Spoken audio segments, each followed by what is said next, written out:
Welcome to Caribbean American News Media State of the Nation with Garfield Oliver. The news you report. Let's get to work.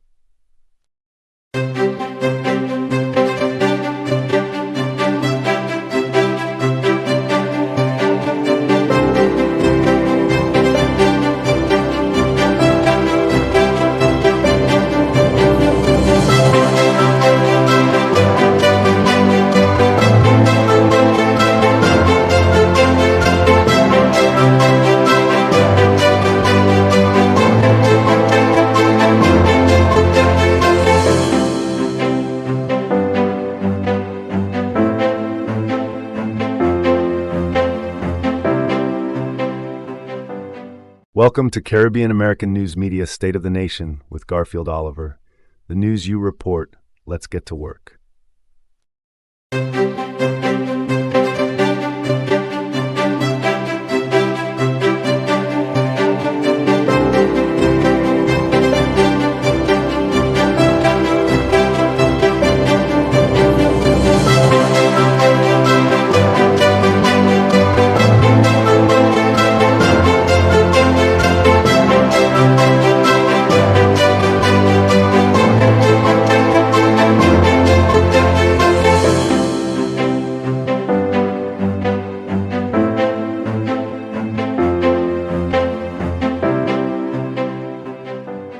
Welcome to Caribbean American News Media State of the Nation with Garfield Oliver. The news you report. Let's get to work.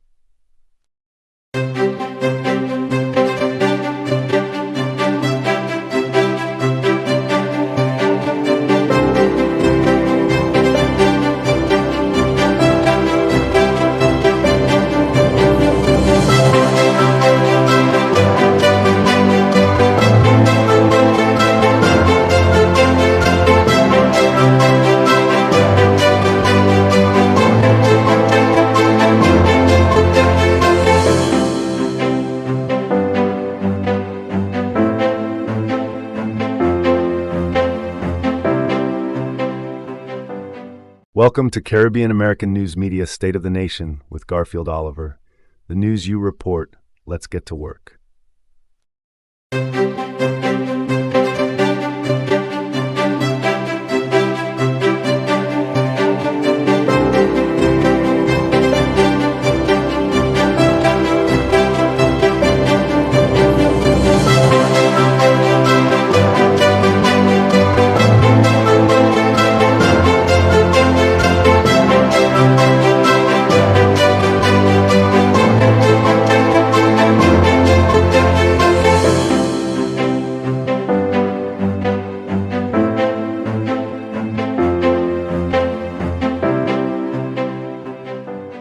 Welcome to Caribbean American News Media State of the Nation with Garfield Oliver.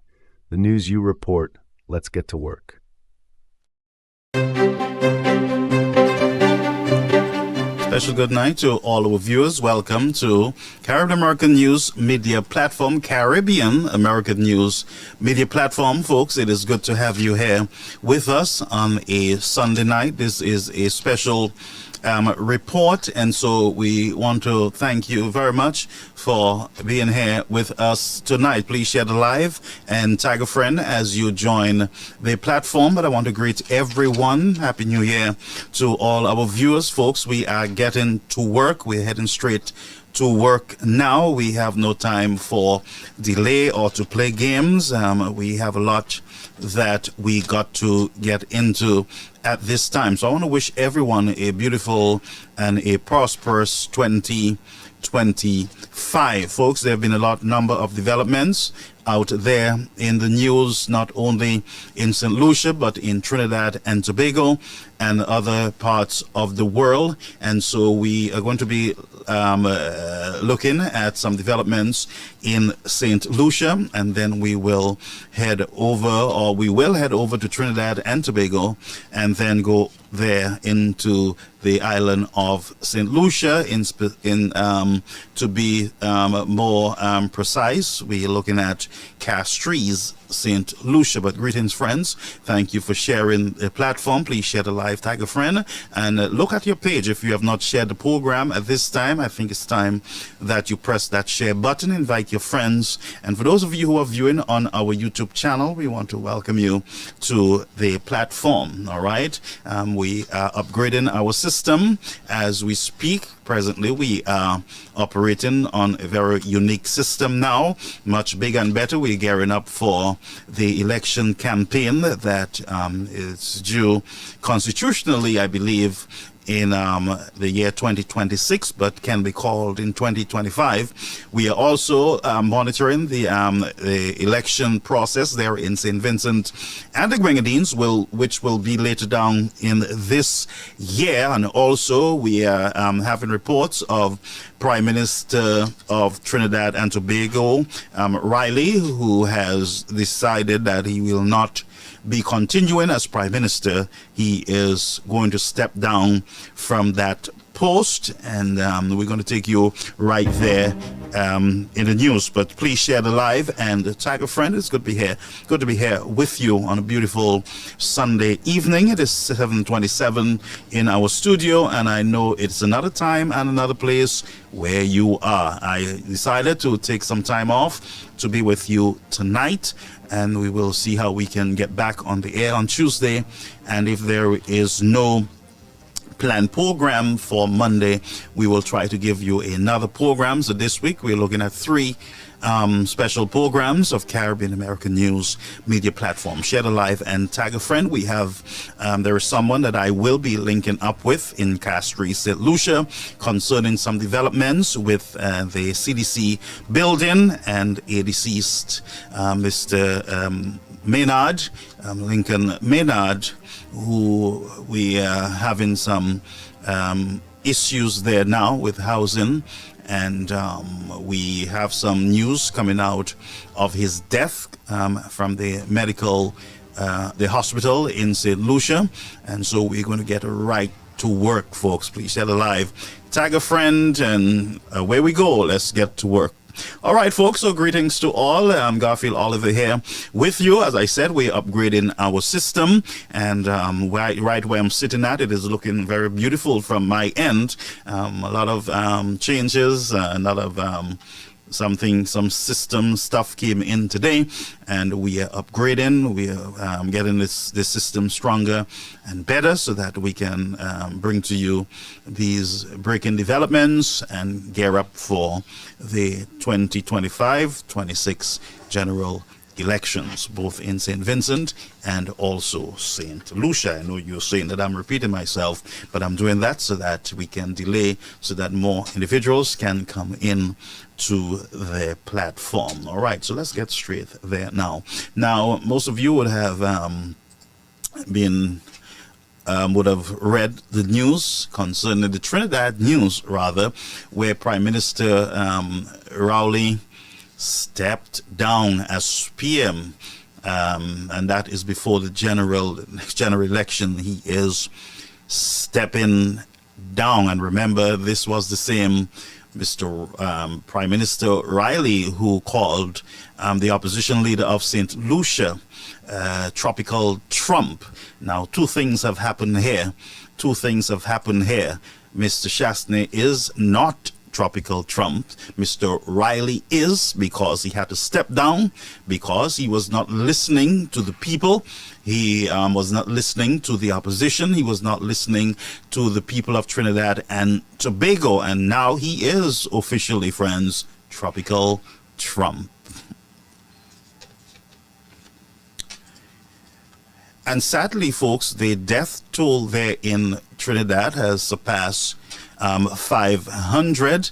The last death that we saw reported on Friday, I believe, in the Trinidad News Bulletin, is that a Seventh-day Adventist, one of the public prosecutor there in the country, was coming, I believe, from service and was killed in the presence, was shot in the presence of his family and died later at the hospital. He is a Seventh-day Adventist there in Trinidad and Tobago, and we convey our condolences to the family as they grieve the loss of their loved one. And sorry to say, friends, that Mr. Riley was very much late. He was almost 600 deaths late.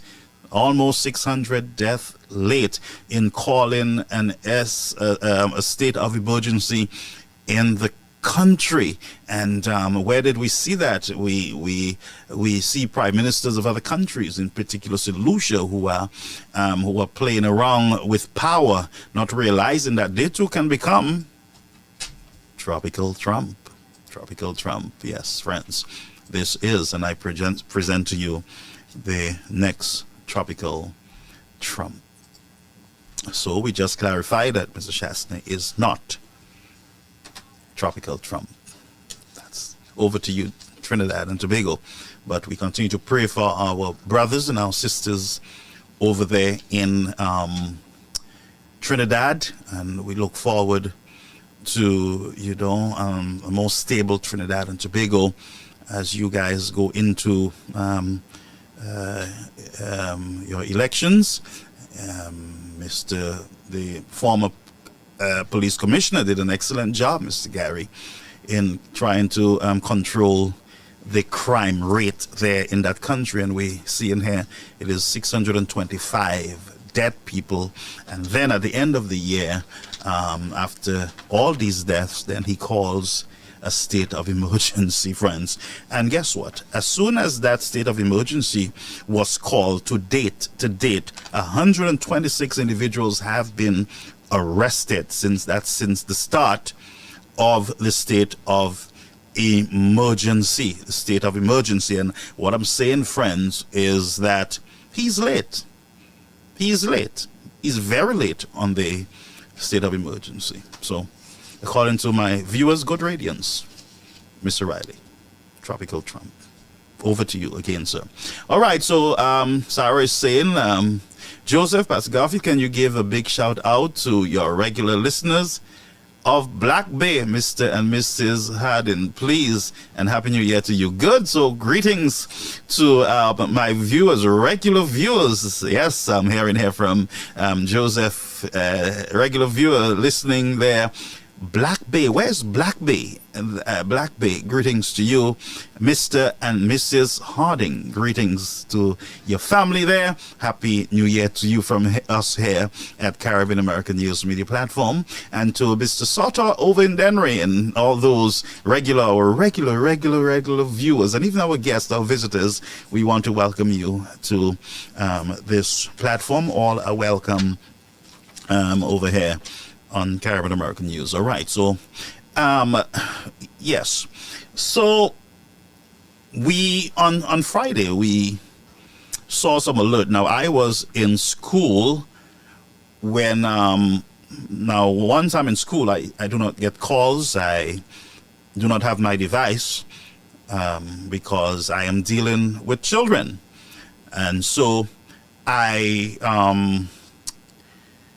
on my break, my lunch break, I looked at my device and saw a number of notification, and that is of the family of Mr. Maynard, his wife, and his children. And we saw DBS News, the opposition leader, supporters of the United Workers' Party, and also the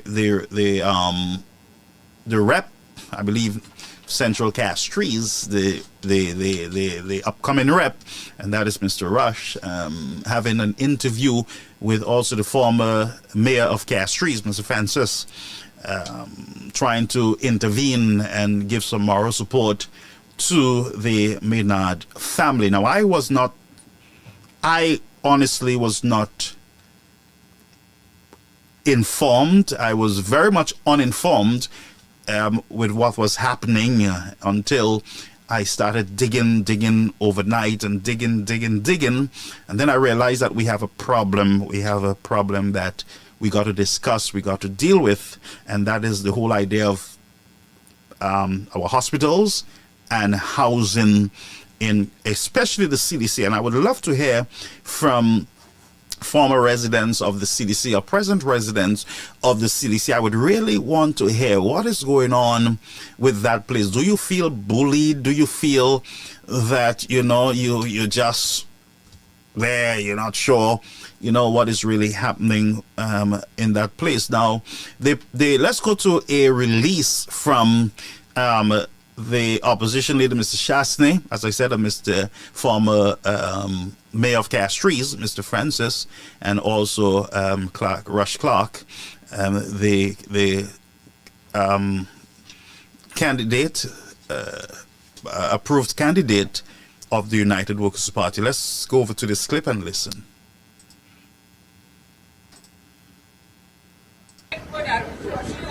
Last couple of days, Skinny sadly passed. But I was with him at OPEU. And it's just shocking and heartbreaking to tell you what he experienced in his last hours of his life. After being rushed to the hospital in an ambulance, Skinny was put on a plastic chair. And he stayed on that plastic chair for 40 hours. In so much discomfort that he couldn't even go to the bathroom. What was told to him and to his wife and his family is that they had no beds. And they were not able to do anything else for Skinny. I took it upon myself to move Skinny to Tapio, where sadly he passed away.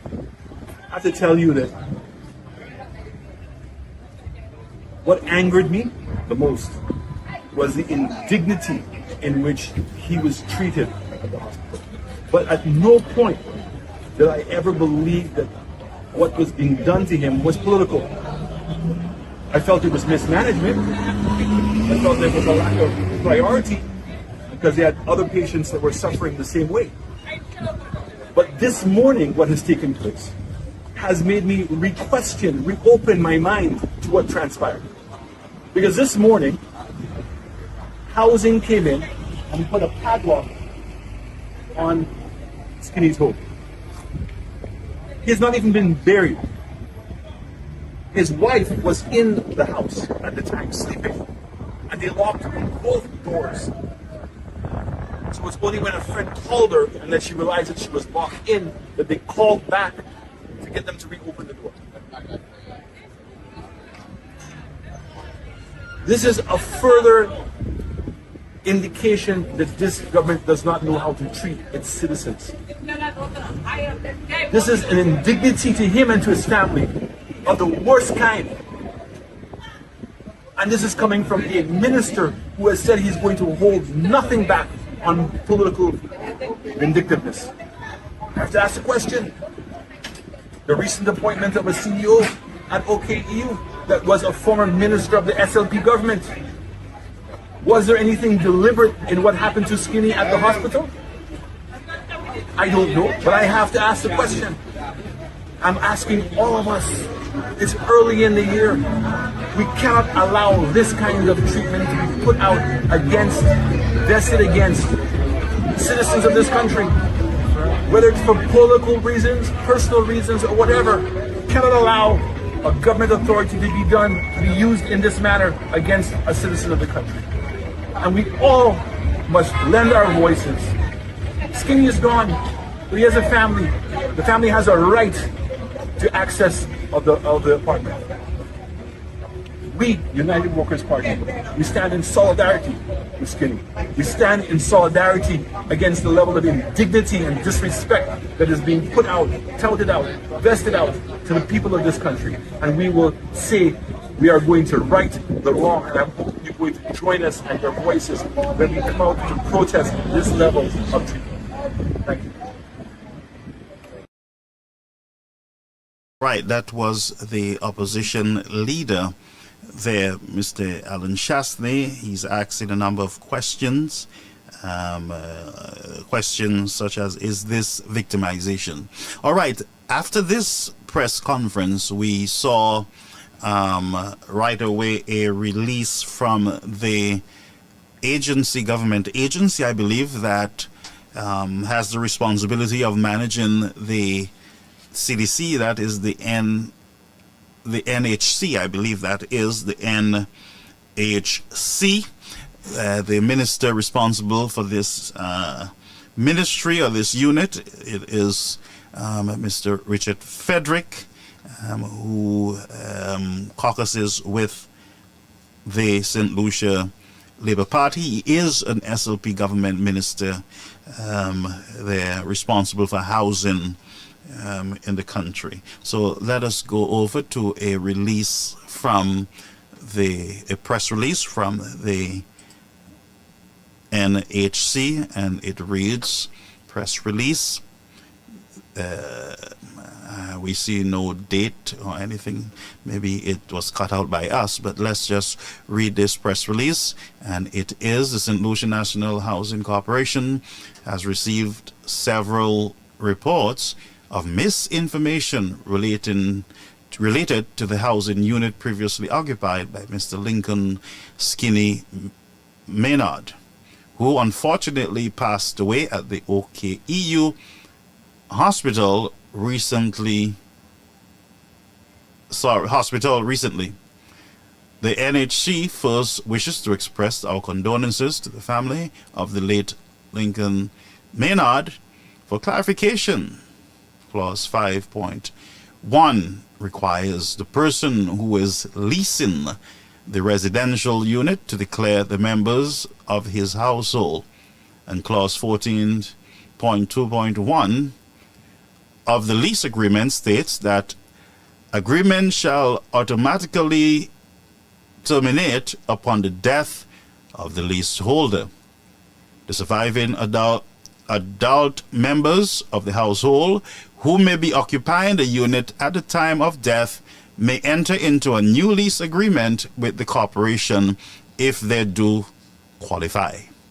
It is the policy of the NHC that on the death of any apartment in which there was a sole leaseholder with no declared household, that the unit is immediately locked, both for the protection of the assets of the leaseholder as well as that of the corporation. Mr. Maynard was the sole leaseholder of the unit and has never placed any additional persons on the lease as part of his household. The corporation hopes that this clarifies the issue and remains willing to provide any further support to the family of Mr. Maynard. Any person interested in the occupying of the aforementioned premises are free to apply to the NHC.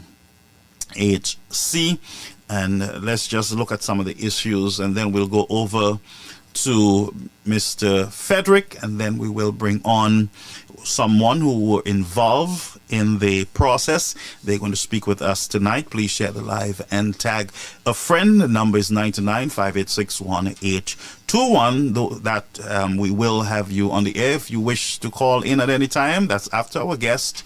99-586-1821. Now let's look at some issues that I have presently as a Christian, as a God-fearing man, as one who, has a brain, who thinks, let's just have an open discussion, and then we will move forward. So first of all, we heard from the opposition leader. Now we are reading a release from the NHC, responsible for the unit. And they're saying that, okay, we heard of the rumors. Mr. Maynard died at the hospital, and condolences to the family, but we had to lock the unit based on our policies. We had to lock it up, and and that's it, because there was no body, no family member that was placed on the list. And so, therefore, we are shutting this ship down. Nothing to see here. In the process, we are finding out that there was a wife and a daughter in the apartment there in Castries that was locked in by accident. In the haste to, like the NHC, we give them the benefit of the doubt here, in the haste to protect the assets and the property, locked in the family members, both back door and front door, and they were unable to get out temporarily. They were basically maybe imprisoned without the knowledge of the one who was doing the locking up on behalf of the agency. And so it happened. We're going to get some more information later on, but I'm just going to give you just a brief idea as to what my understanding is of what happened here, what is happening here. Then we'll get clarity. We'll get more clarity. All right. So there was a lease. There is a family member that need to be buried. Family members, wife, children, families are getting ready to. They are in mourning. They're getting ready to figure this out. And insult to injury, not having proper health care or getting the right attention at the right time at a hospital. Now you have another government agency, ministry, basically punching the family in the gut. This is just what I'm gathering here, folks. In a haste to get this place closed up and sealed up to protect whatever assets is in there, locking the family on the inside. But it says here that at the bottom of this press release, it says anyone who have interests, they're willing to give support to the family. Any person interested in the occupying of the aforementioned property, they're free to apply. Now, this sounds like uncaring policies in the country. It sounds like a neglect of the citizens of the country. Just reading this release and listening to some of the statements, interviewing privately individuals who are involved in this matter, which I did today, and listening to the Minister of Government, it sounds to me like we're dealing with an uncaring government, bad policies within our housing department of ministry, where the statement here is saying, well, anybody wants to apply, they can apply to us. Anybody want to apply for this apartment, because right now it's owned by no one. So if you want to apply, if you qualify, you get it. And this sounds to me, I tell you the truth, like very bad policy. It sounds like a broken government system that should be looking out for the people, the citizens, especially the poorer ones, especially those in the CDC. All of them might not be the poorest, according to the Prime Minister of the poor. But you would think that a caring government, let's say just going in, no sympathy at all, just going in and say, look, the former government didn't care about the people, we will put the people first.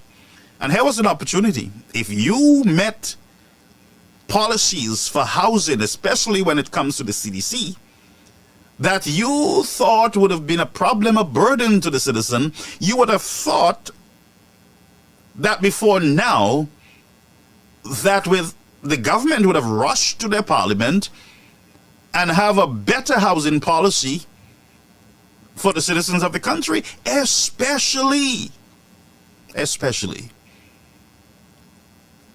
with the CDC.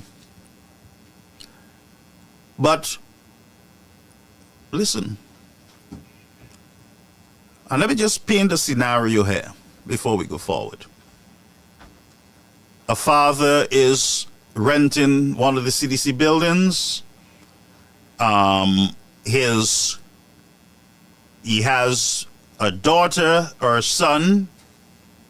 He has a daughter, he has a son living with him, whether it was earlier, whether it is later, whether it is during his sickness. But the point is, those family members are now there in his apartment.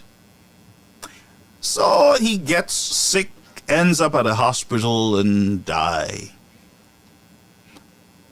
Based on government policies, we have to lock it down, shut it down, and give it to anybody who applies, who can afford it, who qualifies for it.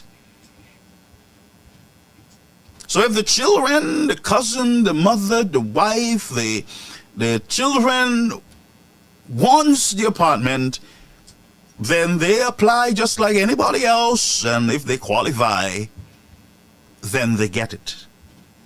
That's what I am gathering.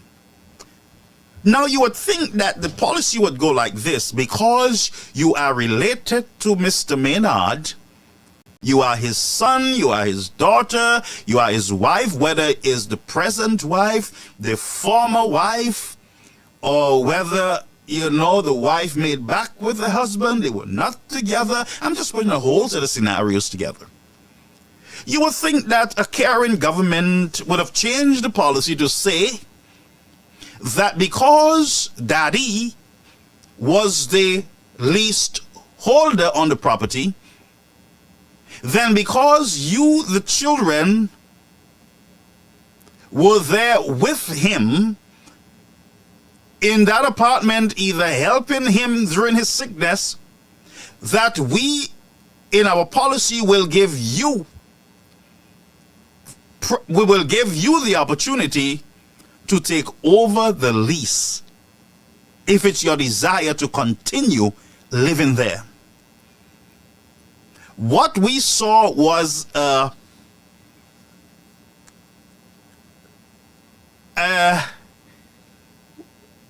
what I would think, it appears to me, it smells like this: uncaring policies that rushes to lock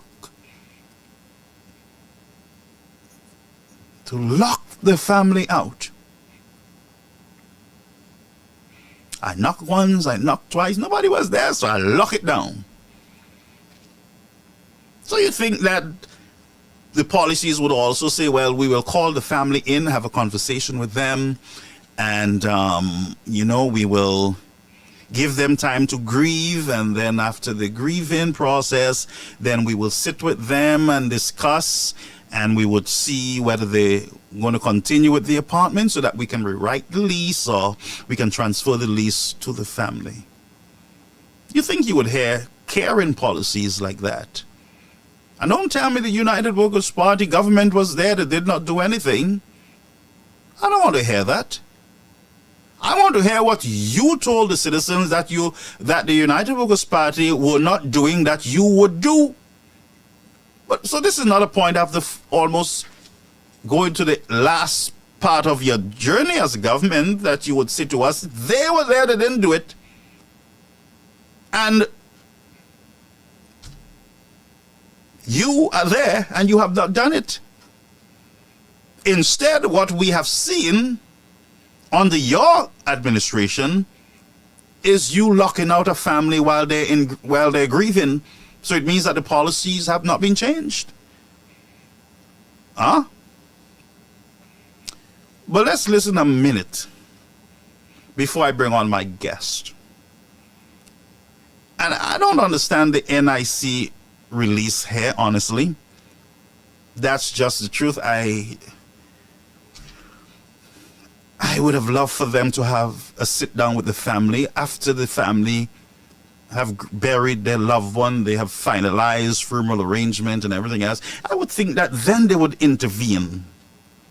And if they want to protect the property, they would make a call to the family to let them, find out, do you think the property is safe? Do you need our help in getting someone to help protect the property? Or we can have our police to just stop by ever so often to monitor for you. How can we be of help to you, the grieving family? Now, you would think that would be a simple, empathetic process. You think that our agencies will be more friendly, people friendly, people oriented, especially those who are of the poorer class. But no, doesn't sound so. I'm grieving and I'm getting communication like this in the public to say, well, I heard that people are talking things and we just had to clear the matter. By the way, while we're clearing it, condolences to you. You can apply if you want.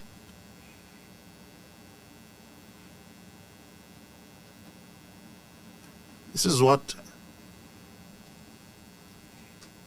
is happening here. It's what we're having. But let's listen to the minister for a minute.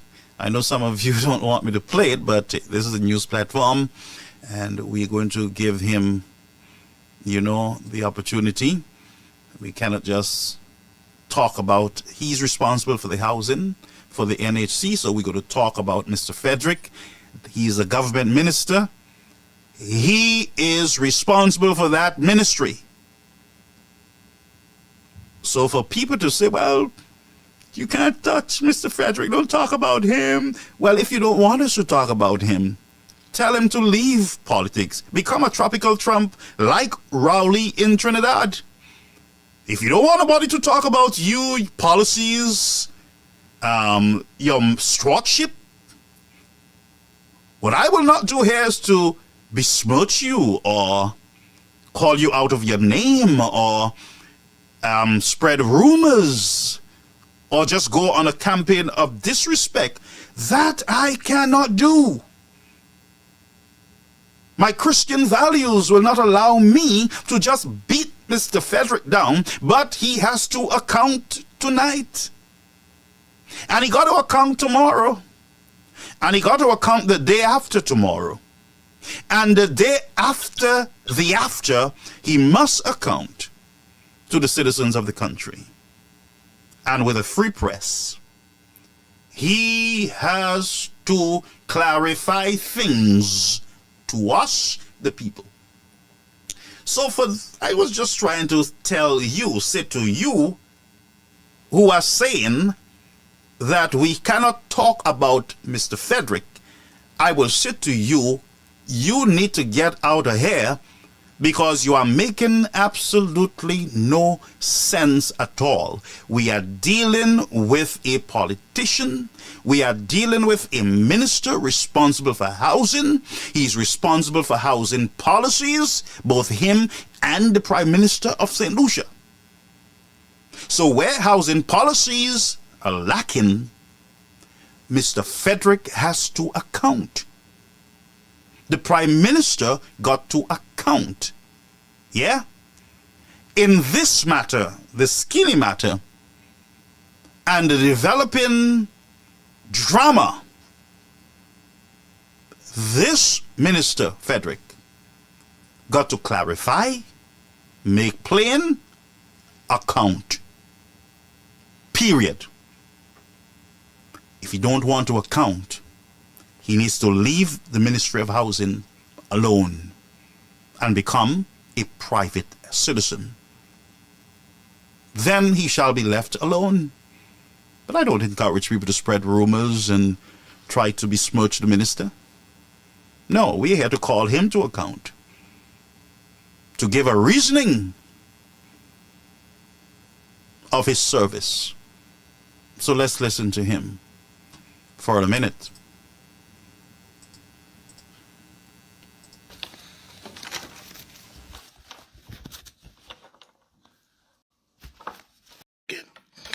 So we now send a good night to you.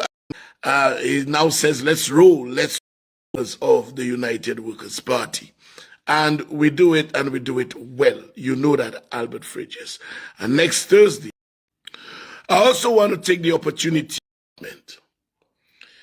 His death and subsequently what has transpired as it relates to that department has been the source of a lot of political controversy. As to why, I don't know.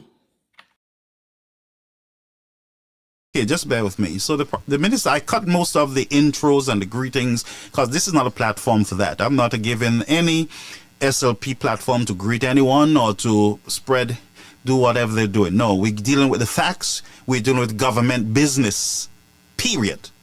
Nothing else, okay? So he said that there is controversy to this whole housing thing, and he don't know why. Now I would say to you, Mr. Minister, you know why. You know why we are where we are today. You know why we're having this discussion about Mr. Maynard's property.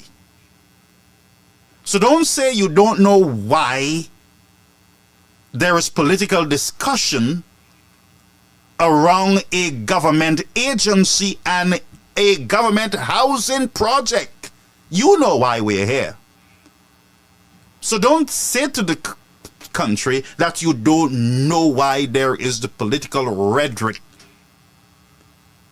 And I would add, the reason why that we're having the political rhetoric is because ministers like you and others appear to be lacking in self-control and time and place. As the minister of government, what you do is to issue a press statement from your ministry. You issue a press statement from your ministry to address the questions that are being asked, because you are aware of the situation. It's about Mr. Maynard's apartment being locked. It's about his wife and his daughter being locked in to the apartment. That's why we're here. This is why we're here. Nothing else. Nothing personal. So for me, I don't want to hear what you give Mr. Maynard or what you didn't give him or who you give. That's not the discussion. The discussion is not about Chastney and father business, and father say he don't want Chastney to run his business. That has absolutely nothing to do with bad housing policy that you guys are managing right now. I don't care if it was under the United Workers' Party, if they were the ones in power and they implemented it and this and that. I am saying if you think that it is bad policy and it's against the regular Joe Blow and you didn't fix it, but you use it, but your agency, it appears, uses it as a tool against the citizens, then I would say that whole corner, pardon.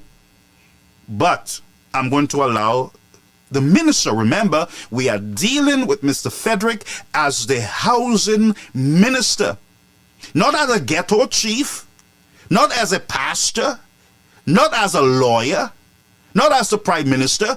We are dealing with him as the minister of housing in St. Lucia.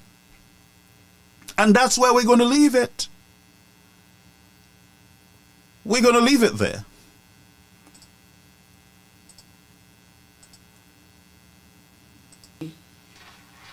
In fact, I knew Skinny from March 2006. Almost 19 years now since I first entered the political arena. He was a strong supporter whilst I was part of the United Workers' Party regime. In 2008, when I began building the Darling Road Plaza, Skinny asked me to put an additional room on the Darling Road Plaza to facilitate him. Okay, so folks, this is not Meals and Bones, Young and Restless. We are dealing with a situation of Mr. Maynard's family being locked out of an apartment.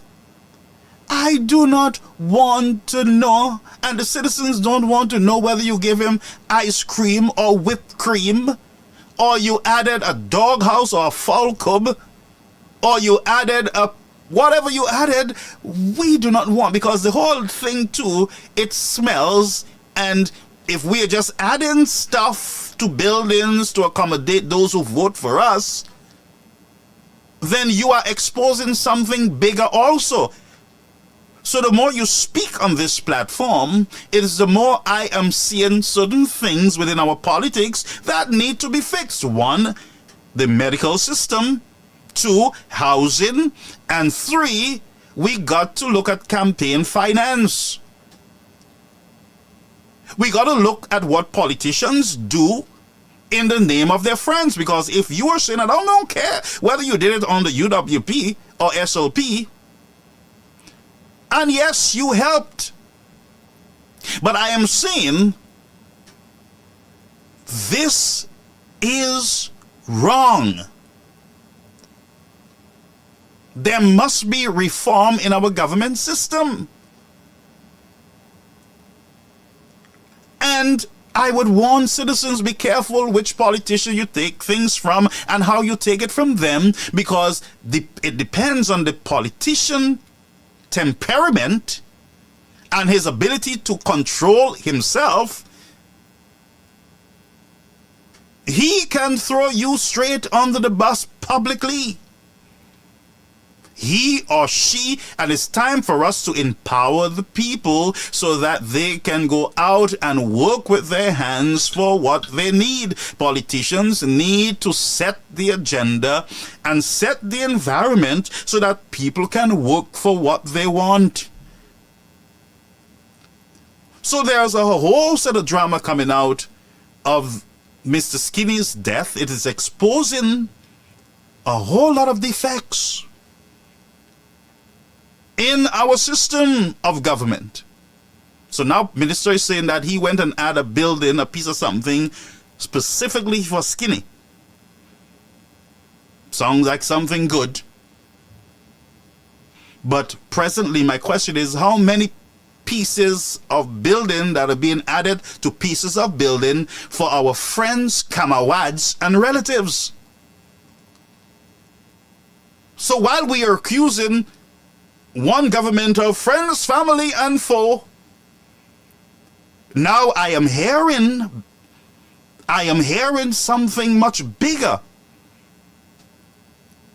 And I don't know if it is still happening, if people are getting special preference in the country for CDC buildings, for shops in the country, whether it's government shops that were built for the citizens, and because you did some campaigning for me, I'm going to give you this building, and I'm going to not open the process so that, other citizens who did not support me can benefit also.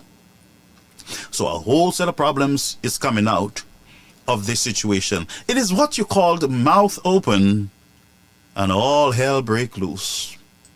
But who am I? Just give me an ice cream parlor, and that is all I need. Folks, the truth is, the building was drawn without the place Skinny operated, but I added it. So I know Skinny well. And not only did I build it for Skinny, not only did I build it, I personally financed all equipment, personally, that was placed in there to have the ice cream parlor functional. Angel Bread. So, folks, just bear with me. I'm trying to get through this. We care not about ice cream parlor. And a matter of fact, the Bible says what you're right, what you do for others, that you must not talk too much about it. And especially if the person is dead. Because Skinny, what I'm hearing, was not enemy of Mr. Richard. Had no big issue with him except for his craziness sometimes towards the citizens. And that's it. The wife of Mr. Skinny did not say to this minister that you're the devil in hell. So I'm trying to figure out, why is the government minister acting outside of his chain, throwing Mr. Maynard and his family directly under the government bus? Why is it we're hearing all personal issues and tokens? Why are we hearing about ice cream, an extra building that was added? My question is, what did Mr. Maynard say to you, the man who you gave what you gave? What did he say to you before he died that will cause you to want to expose that you gave him this and you gave him that? That's my question. Now, I understand that the opposition went out there and they protested, they spoke up on behalf of the family, and so you upset at them. But why drag the family in their time of mourning into this whole, I give your daddy and I give your husband and I give him this and I give him that? Why? Surprisingly, you have supporters who are enjoying this moment, and they are forgetting that there's a family in emotional distress because they have lost a loved one. And not that they have just lost a loved one, they lost a loved one in a medical system that is already broken. So if you think that the one section of the government machine have failed to a certain extent, then you have another arm of government punching the family under the gut. So one side of government punches them in the face, medical system, and then the housing part of government give them the final punch in the gut. And supporters of this minister and the government sees absolutely nothing wrong with what is happening here right now.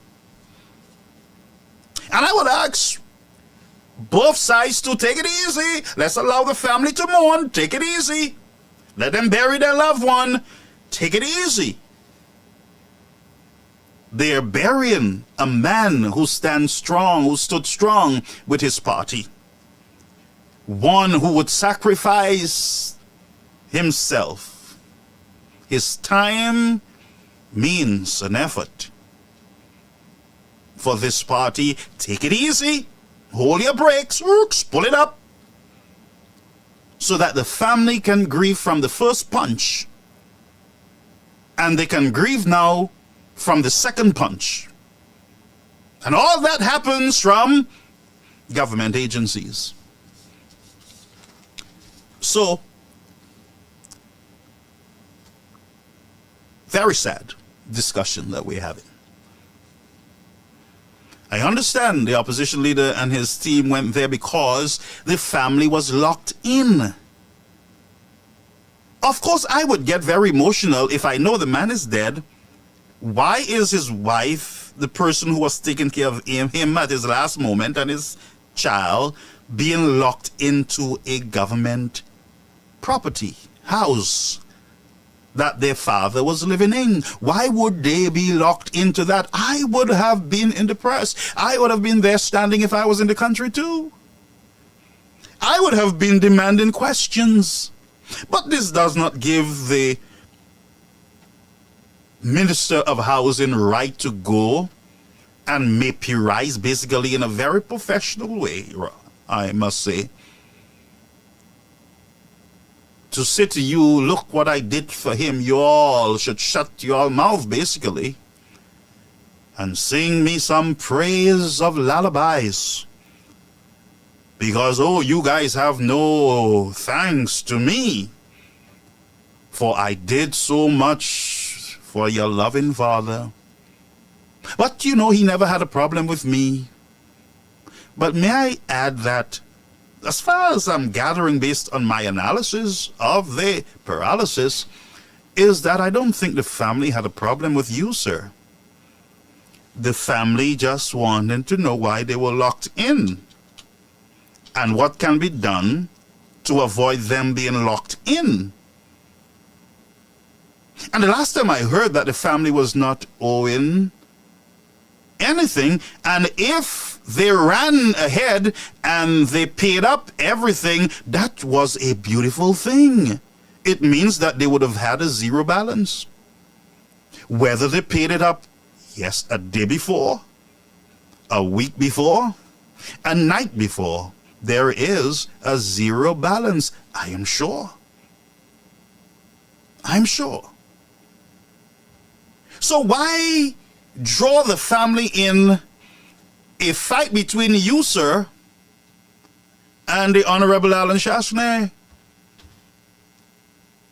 If you want to give Chasney mapui, you can give him all the mapui in the world. It's nothing new to him. It's something that you have done for a number of years. So for him, it's like he's bulletproof now. Bing, gone. But why draw the family into I give you, and you're not dancing to the music? So you get locked in, don't say nothing. And I'm just trying to be a right-thinking citizen, folks, in this whole matter. Before we go any further, I will continue with my analysis of this thing. I'm going to connect with an individual, I believe of consequence, who were there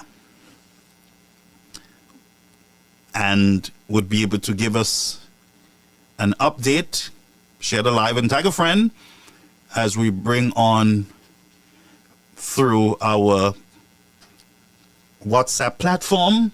We're going to bring on none other, just bear with me, than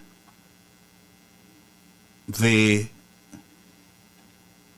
one who have been given the blessing of the United Workers' Party to lead a challenge against Mr. Frederick. I speak of Rush Clark. Rush Clark, welcome to the platform, sir. Hi, good evening, Rafi.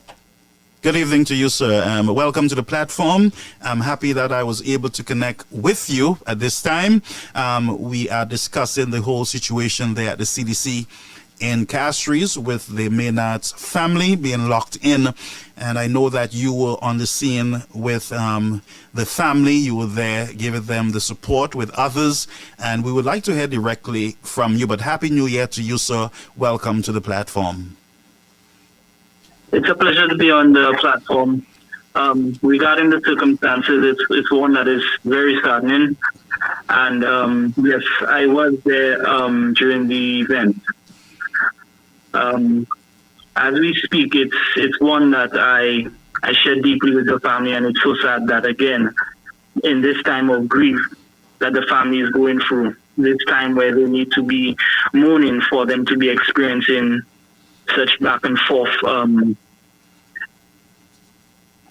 quarrel, I should say, between the minister and the feud that's happening with them and the location. Yes, so when you, let me just ask, so while you were there, what was your observation? What was happening? And what brought you there? What really brought you to the CDC, Mr. Maynard's, the late Maynard's resident? Well, in fact, I was actually at a meeting in the north of the island, and I got a couple of messages, but my phone was on vibrate, and then I believe it was a couple of calls. I stepped out to answer a call, and they told me, am I aware of what is transpiring?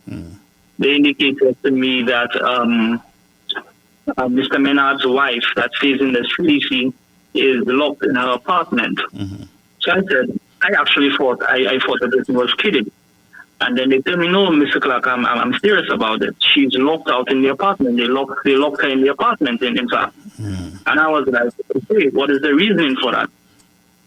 They told me that, you should get down and follow up on finding out what's the situation at hand, because she's locked in the apartment. I actually rescheduled the meeting, and then I found myself down in Castries. Upon arriving, I found out where Mr. Maynard's family resides, and I met up with the wife. I came into the living room, and I saw the wife and daughter devastated and in tears. And they started by telling me what transpired. She indicated that in the morning she got up, but after I believe having breakfast or what have you, she went back upstairs to catch a nap. And there were two individuals in the surrounding CDCs that came over to provide her some support, I should say.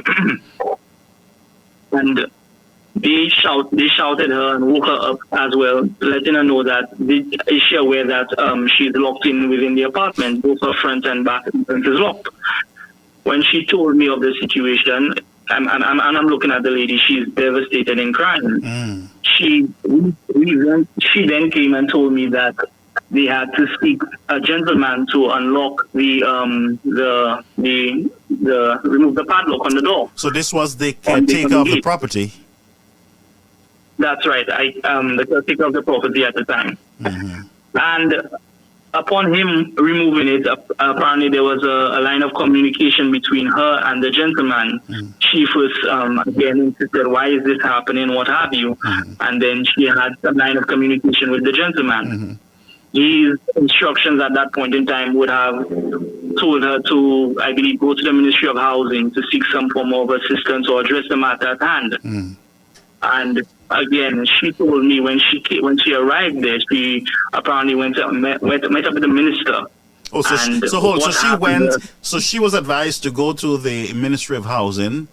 Upon arriving there, she met with the minister himself, that is Richard Frederick.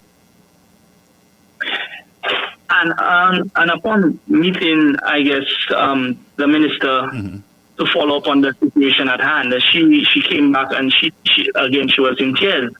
I was asking her what transpired. She said that she was yelled at.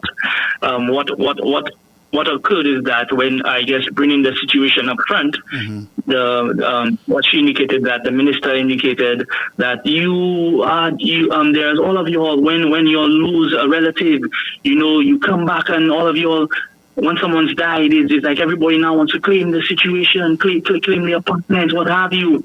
And apparently he was yelling. So in him yelling, her response to him was that, Minister, why are you yelling? She's not yelling. She's humbly coming because she can inform you of the situation. She indicated that his response was that he didn't care about the situation. Put a padlock on the door. And she came back to her apartment, and in her devastation and in her tears, I saw both her and her daughter in that situation. So again, I believe the gentleman came in, or the gentleman might have returned, and indicated the time frame that he himself was again instructed to put a padlock on the door. So giving her, I guess, some form of time frame to remove all her stuff. And in that same time frame, you had surrounding individuals, because word was already getting out there. There was so many surrounding persons that were concerned with the matter at hand. They started surrounding the area as well. Family members came in. Before you know it, the news station also came in. We also had our political leader that came in, took forward, and make a speech as well. I myself said the word. Knowing that level of indignity that Mr. Menard actually went through in the hospital, to add insult to injury, for the wife to get up to being almost forcefully detained inside of the household, being locked inside of the apartment, it goes to show that level of indignity to her and her family. It borders on questioning if there's any form of any type of political vendetta, or any type of political vindictiveness.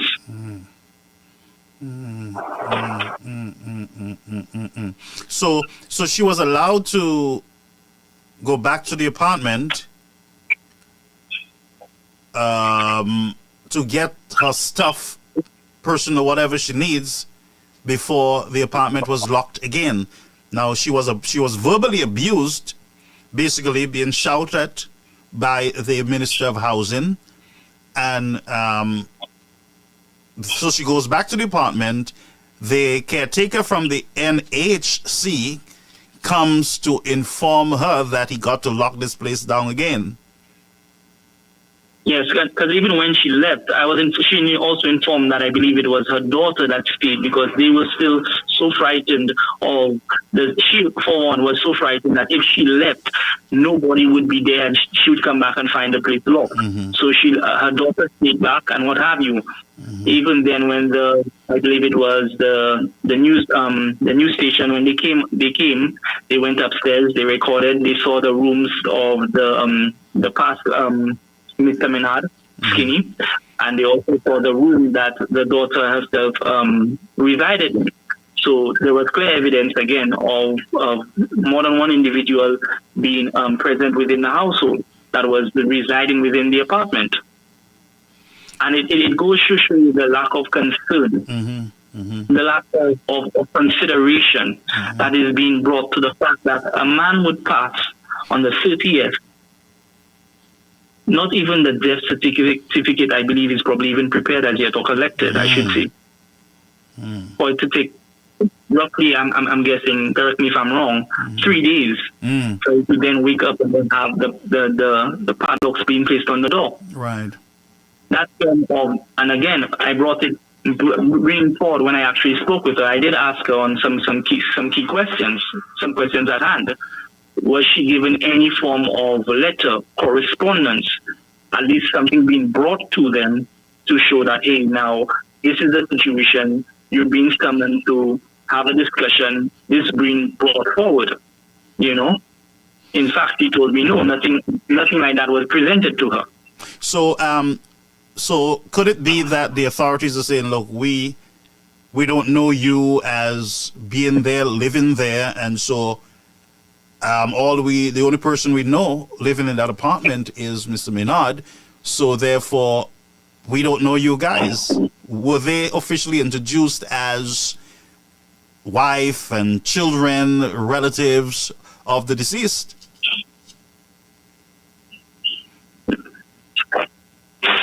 What stands is the fact of the protocol that actually follows that. What is that? The protocol is what is most shocking in the fact that upon the death of an individual, the first action would be to lock the apartment, regardless of who is residing within the apartment.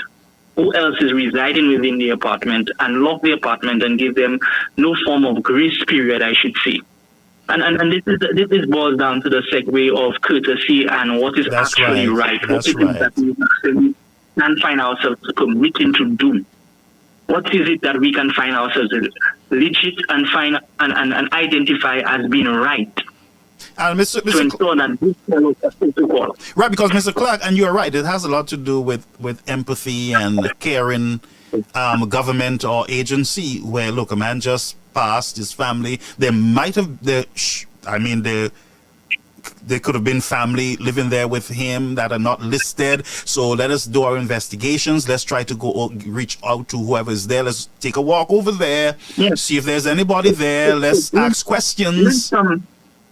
Yes, and I agree. Doing some form of due diligence would serve would serve the purpose of covering, and it would avoid that level of injustice, that level of indignity putting the family through. Right, because Mr. Clark, it comes across to me as though there is something else happening here in this process.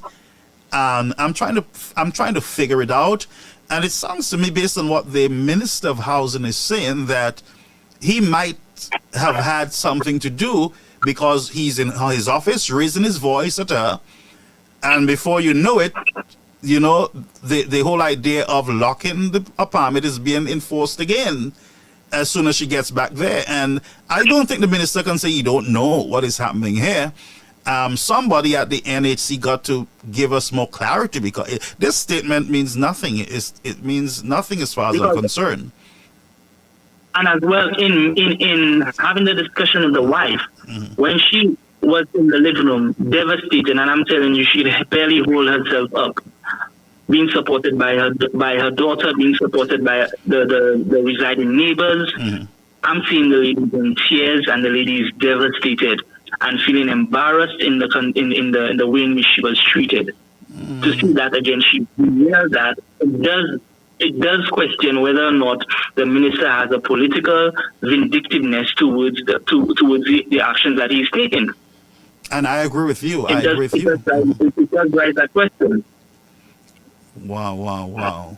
But I'm a little shocked. I'm a little concerned that the minister is shouting at a grieving family. And he did indicate, and when he shouted, she did indicate to me that, again, she communicated with him that, again, why is he raising his voice? And his response, this is what she said, his response is that you could raise yours as well. So she's indicating that you know her. She's his wife. He's residing again there with his daughter. And he couldn't, from what she indicated as well, he couldn't be bothered. Because, again, this is the action that he wants to take. Forget taking due diligence, forget following a procedure, forget undertaking the necessary paperwork, forget following up with a correspondence, forget following up with what might be in the tenant's agreement. It just move forward with the decision of, I say, get out, I say, put a padlock and put them out today. This is the action, and this is why there were so many persons, and I was quite surprised because there were so many persons that came to aid and support, and it showed the level of community that we still have. So the community came together. The community came together. Persons popped out, persons surrounded, and again we had our political leader that came to the defense and made his statement, and again so many supporters came, showing their level of solidarity in being together and being there in that time of need. That level of support, this is what we would ensure that family would receive, regardless. And I know that you are running against Mr. Frederick officially.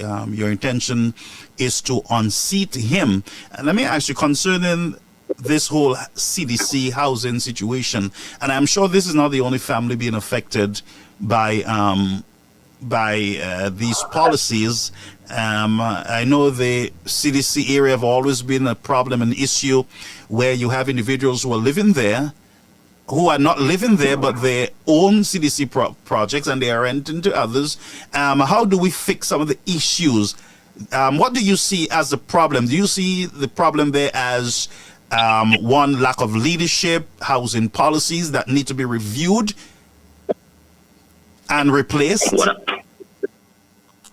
I definitely do see there is need for great room for improvement, because if this is the verdict, if this is the avenue, if this is the result of how actions are being taken right now, there is need for improvement. And it's not the maneuver or the decision to then blame it on the previous administration. No, it's the decision of you're in power right now. Take the necessary action to correct the system so it can affect positively those that are being affected. And this is the verdict that needs to be happening. This is the actions that we need to be taking. I don't want to put you on the spot, so let me ask you, what is the feel? I know that you are working hard and tirelessly in the community, getting, to understand the needs of that community. Is it Castries Central? Castries Central. Castries Central. How are the people treating you at this time in that community as you walk? What is your surprise in that community? Your wow moment. What has been happening, I think, and I can clearly identify that the city has been recognizing the concerns of an individual, someone that is born, raised, and brought up from the city, showing that level of concern to address what affects them, to communicate with them, and take into consideration what needs to be addressed. This is what the feedback that we're getting from the city has been amazing. So far, persons have been coming out, and persons have actually been communicating. Persons have been taking the stand for what they believe in. Persons have been sharing their opinions. And right now, the fear factor that has been governing this city, the concept of fear and how should I say, victimization that the city has been going through, they're going to be relieved. And that was right, and that was going to be one of my questions. What is your sense? What is the sense there? Are the people afraid of the minister? Are they what? Because you get the sense that people want to break away. People just want they want to breathe. They want something new, something fresh. They're tired of this type of shouting down, screaming down type representation. The people in this city, I could tell you, are strong individuals, strong-minded individuals. And what has happened in the past and what is continuously happening is the level of victimization people have been facing. People have been seeing their personal business being aired out.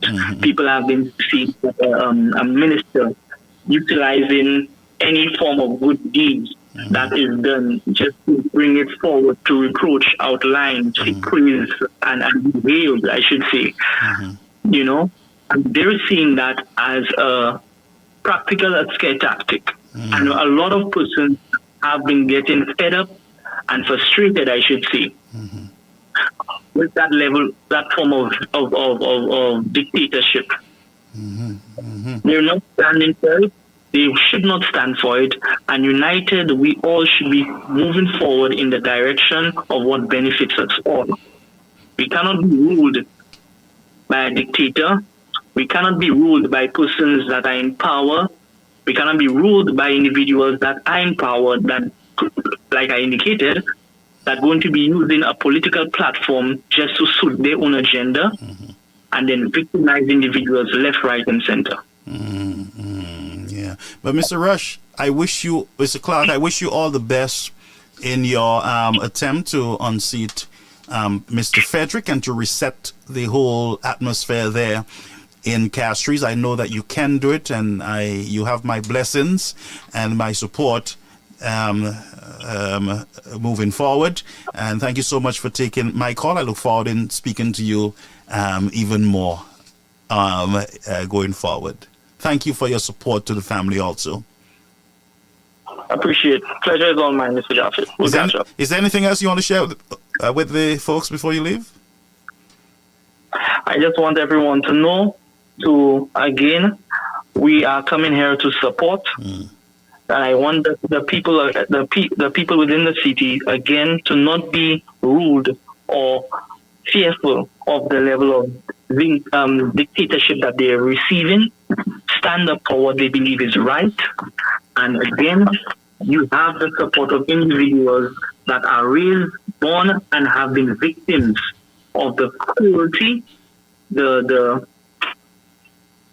cruelty that has been happening to them in the past. And again, we as the United Workers' Party will be coming and make this necessary thing. Yeah, thank you so much, my brother. Thank you so much. God bless you. Thank you for the work. Pleasure is all mine. Thank you. Okay, brothers and sisters, that was Rush Clark. He is the ordained candidate for Castries Central in the upcoming election that is due in 2026. All right. So, folks, there you heard it, and very surprising news that the wife was, based on what Mr. Clark is saying, his account of his communications with Mr. Maynard's wife, that she was shouted down by the government minister. I wish we can get some clarification on this. So this is some breaking news for me here, that the minister responsible for housing raised his voice at the wife of the late Mr. Maynard, and I would love to have some clarity here on this.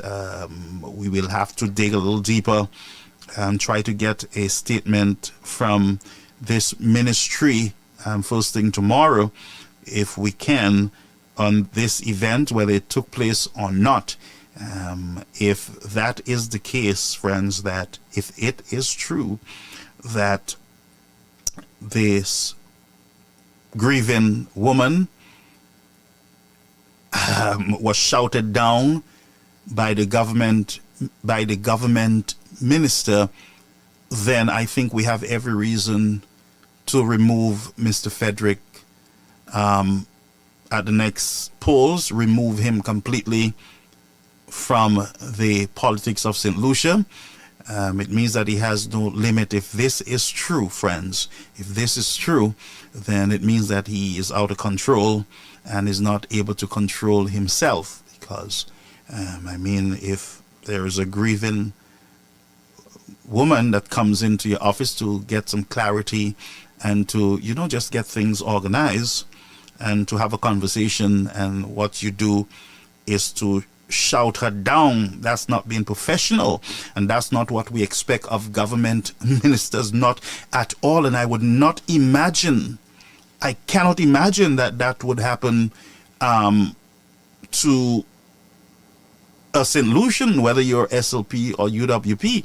If the United Workers' Party was in power and we hear this kind of story, that the housing minister, whoever that would be, verbally abuse, basically, because when a man raises his voice at a woman, and the woman is there to do professional business, and you're raising your voice, that is a form of abuse. It's called verbal abuse. And I can imagine that this family is grieving and then being verbally abused by the people that you would expect to give you clarity or to hear you out on the issues. You were just locked in to an apartment, and people had to come to get you out of it, and you're heading to the ministry to get this thing straightened out, And that's what you experience there.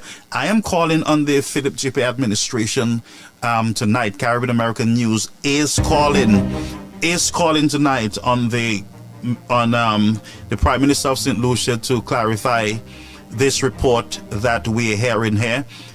We need clarity on it.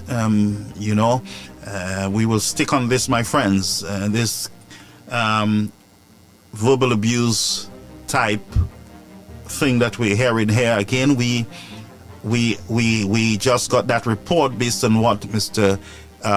Rush heard, Mr. Clark heard from the mother, so the wife. Let's get clarification on this. Did it happen, and how? What was this shout down all about, friends? I'm a little concerned, honestly. I can't believe this, and again, if that's the case, then we have an out of control government minister, and we cannot make any excuse. We cannot make any excuse if this is the truth.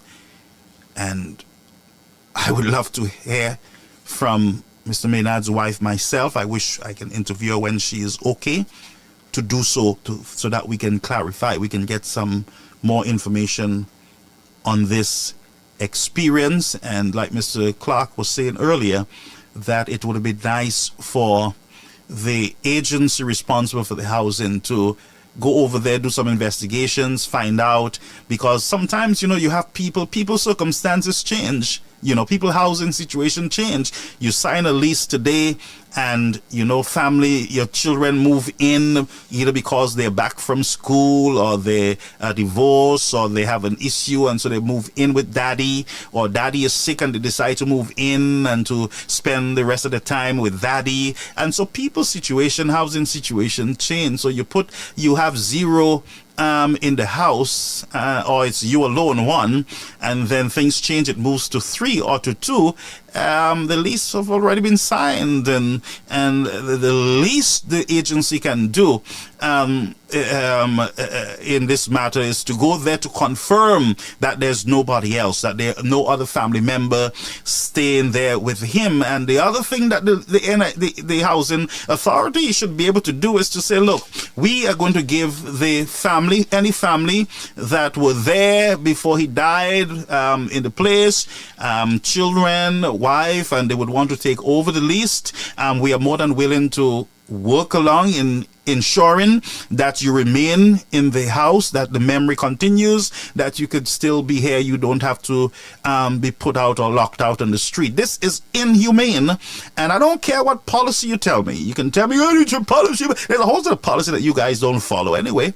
All the policies that you don't follow. Decency is a good policy too, of course. You don't follow that. Some of you, and decency, common decency. Oh, that's the best policy. Manners, basic manners, and brought up that you would expect from some of our leaders in the nation, and the nastiness, the rhetoric. Sometimes the mepui we saw some time ago last year. We had an issue with Joycelyn, the vendor, Joycelyn Thanis, I believe it was, where her documents were on social media, on television, and the rhetoric that was coming out of this same agency, this same government towards women, the tone, the arrogance that we see can no longer be tolerated in our nation from any politician, whether UWP, SLP. It should not be tolerated, friends. It should not be. So I'm going to open the lines, and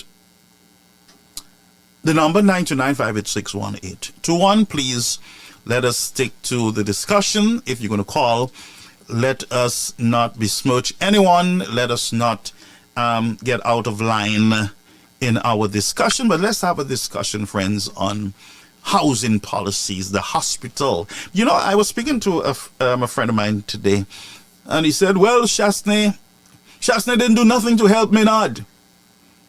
So I asked him, how do you know that Shasta did nothing to help Mr. Maynard? In other words, in my mind, my question is, are you Mr. Maynard? Oh yeah, I have the evidence.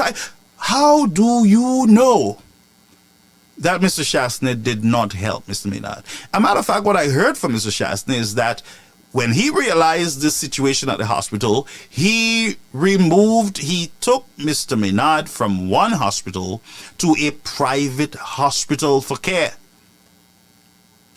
But I am hearing from the housing, from the NHC, that Mr. Maynard died at the Victoria Hospital. So I want to know what is going on here. I'm hearing he was transferred from, not the Victoria Hospital, from the OKEU to Tapio. But then we're hearing that he died at based on this press release, we're hearing that he died at the OKEU hospital. So there needs to be some clarity there in this matter. But yes, he did say that. Caribbean American News Media Platform. Caribbean American. What is happening here, folks? Caribbean American News Media Platform. Caller, you on the air. My brother, Happy New Year. Hey, Happy New Year to you, sir. Talk to me. What's on your mind? How are you doing, man? Well, I'm a little concerned. Not a little. I'm bigly concerned now. I have a few issues when it comes to the injustice that happened there. Mm-hmm. Talk to me. Now, I know most people might say, "Well, we live in the diaspora, things are done differently." But why is it I didn't know? I'm not saying there wasn't, but I didn't even notice one lawyer come by that house, because I know in the country that I'm living, if that were to happen, you would have lawyers contacting the family. Yeah. You know, because I think that the law is clear, brother. You cannot prevent a man from leaving anywhere they are. If they want to leave, inside they want to leave, to go out, you cannot force them to stay, because it is against the law. It's unlawful imprisonment. Okay, and we saw that the case with Shas in the House of Parliament. Also, now the question I have, and that's why when you come without notice and you put padlocks on an apartment and people are living in there, doesn't that meet the very same criteria of unlawful imprisonment? I think unlawful imprisonment, I think you would have had to have some knowledge that, somebody is there and that you are locking them beyond their will. You're locking them, you're detaining them. And that's why I said that on purpose. I said that on purpose because they know people will live in there. They know that for a fact that people will live in there. And if you do not know people are living there, the first thing you do, you knock on the door. You knock to make sure that there's no one there, and knowing our culture. And that's where we always come down. And this SLP government always talk about culture. Knowing our culture, my brother, and the way we do things. When we have a death in our family, we all know how the families come together and they have the wake, and most people call it lasmi or whatever it is. That's right. And they come together, they sit, they joke, whether they play dominoes, name it. These are things that people do at the residence of the person that passed. The other thing I have another problem with, my brother. Talk to me. Based on what is being said over the air, the people had already paid their rent till February. Yes. Now, in the case of Mr. Maynard, doesn't that still apply, my brother? Even if the man passed away, the mere fact that he paid for his rent, any one of his family member can still occupy the place. He's already paid for that that time. Well, there's a policy, right? There's a policy that we're hearing at the NHC concerning the lease of CDC buildings. My brother, that upon death, then that lease is terminated if no one else is registered. Living at the place. If no one else is registered as living at the place. Registered, but we have understood that. Mm-hmm. And you see that letter you keep referring to. Mm-hmm. I beg you, do not refer to that letter. And my reason for that, if a public statement is being put out there by a government agency, there should be a signature, whether it's a PS or whoever it is, there should be a signature on it. The mere fact there's no signature, it makes me question who wrote that letter and why that letter is being put out there. Whether it's for damage control for the minister, because who wrote the letter, my brother? Let me look at while you're speaking, I'm going to look at the original document on another part of our system here. As I said, we upgraded our system. We have more than 3 parts to it, all right? I look at that document and I have never seen any signature. And that's why I am, because I put it in your chat, Oh, you did? I put it in your chat. Yes, I did. Okay. There is a lot of these things, my brother. We need to question, the way people do things. And we also need to question who is doing the bidding. Brother Garfield. Talk to me.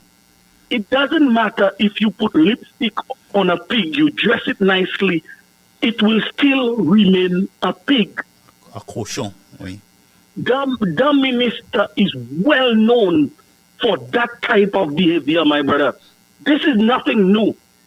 And the mere fact that people are surprised the minister shout at it is alleged that the minister shout at the wife, the lady, the wife of the deceased. Let me tell you, I wasn't there, brother, and I'm hearing this man shouting. That's what he does. You saw his statement on Saturday, how he was trying to. He's always trying so hard to be honorable, but it is not in him, my brother. He cannot be honorable. A serious situation like that, Shasney him have to come in it. What does Shasney have to do? What does Shasney have to do with the incompetent and evil as did that you keep doing to the very people that you claim to love? Huh? Okay, brother. Based on the press release, I honestly I see no date or signature from it. My brother. I'm just looking at it again, so I don't know what is going on here. So that is why I'm saying you shouldn't even take anything out of that, because in my humble opinion, this is just a piece of paper flying around. And not only that, it is misleading, to say the least. It states here that Mr. Maynard, Skinny Maynard, who unfortunately passed away at the OKEU hospital, and that's not the truth. I told you, this is damage control, Brother Garfield. It is a joke, and the person that wrote this letter, they also need to be held accountable for misleading people. So based on the letter, I can hear you saying, because it's one, misleading as to place of death, and 2, there's no date or signature is not dated, that it's just not even worth the paper that is printed on. Thank you very much. That's what I'm saying. That's what you're saying? That is what I'm saying. Okay, go ahead, caller. You're because entitled to that. I took a good look at it, So now we have gotten that clear. We presented the evidence. This is not anything. You presented the evidence. Yeah. Show the people what I'm saying. This is not me saying it, because I saw the document, I examined the document, and I see it was garbage. We need to be very careful as to, we enter this new year, and we need to be very careful. And I want to tell St. Lucian, it's high time that you look at who's bringing your messages. It's high time you look at the messenger very closely. Because you see those people that tune into this "Can I help you" show. I am not telling people what to do with their lives, but I'm saying to St. Lucian, the important program, turn to it, listen attentively, pay attention, and maybe, just maybe, you will understand what is happening in your country. Apparently, you live in there, but you don't get it. You know, is that how our people really want to be treated? The way that I see this government is treating those people, you know? But Garfield, I'm just gonna move on off topic a little bit.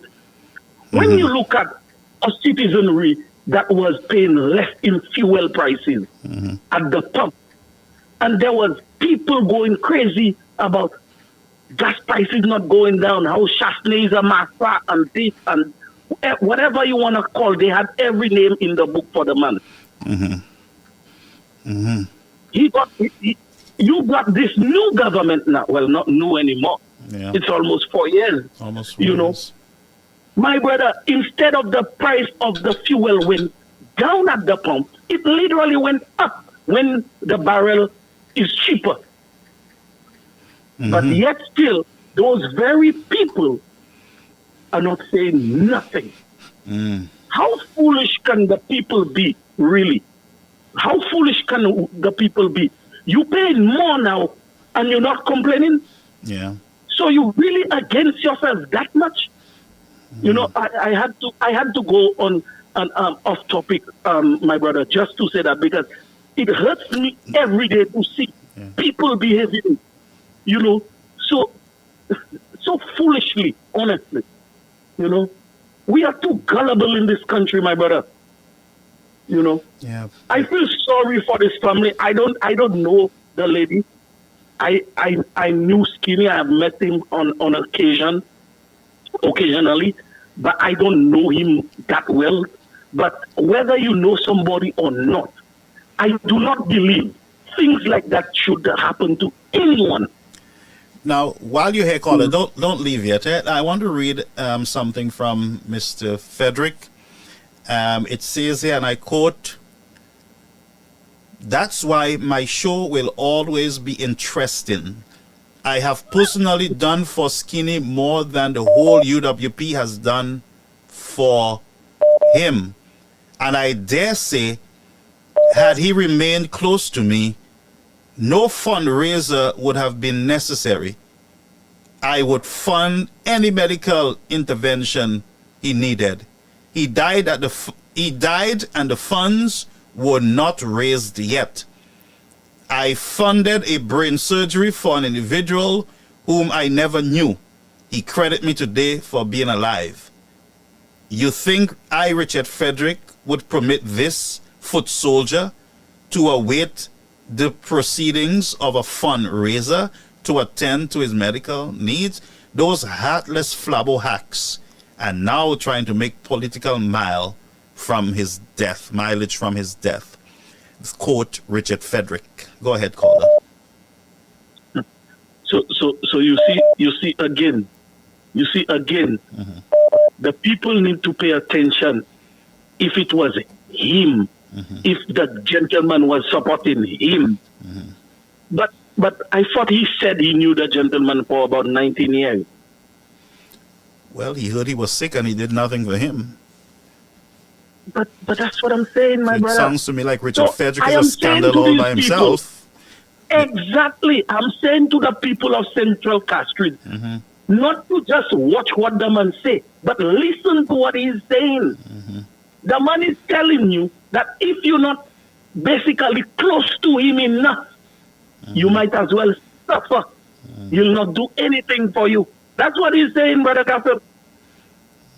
You know? Because why is it Skinny have to be following you for you to help him if you know him? If he has been around you back in 2006, well, not if, he was around him back then, because I know about that. Now, why would you come back after the injustice you just put on his family after he passed? And now you're coming out with something else to further what? But put a nail in the coffin, but basically? listen to a response response to his postings, the person said, when your heart do good for humanity, you don't do and say the things this man is saying. What a wicked, ugly spirit. Skinny isn't present to debunk Richard's lie, so he will say anything he chooses to. He has no shame. Quote, that is from a Facebook blogger. My brother, everything that person said, I agree to it.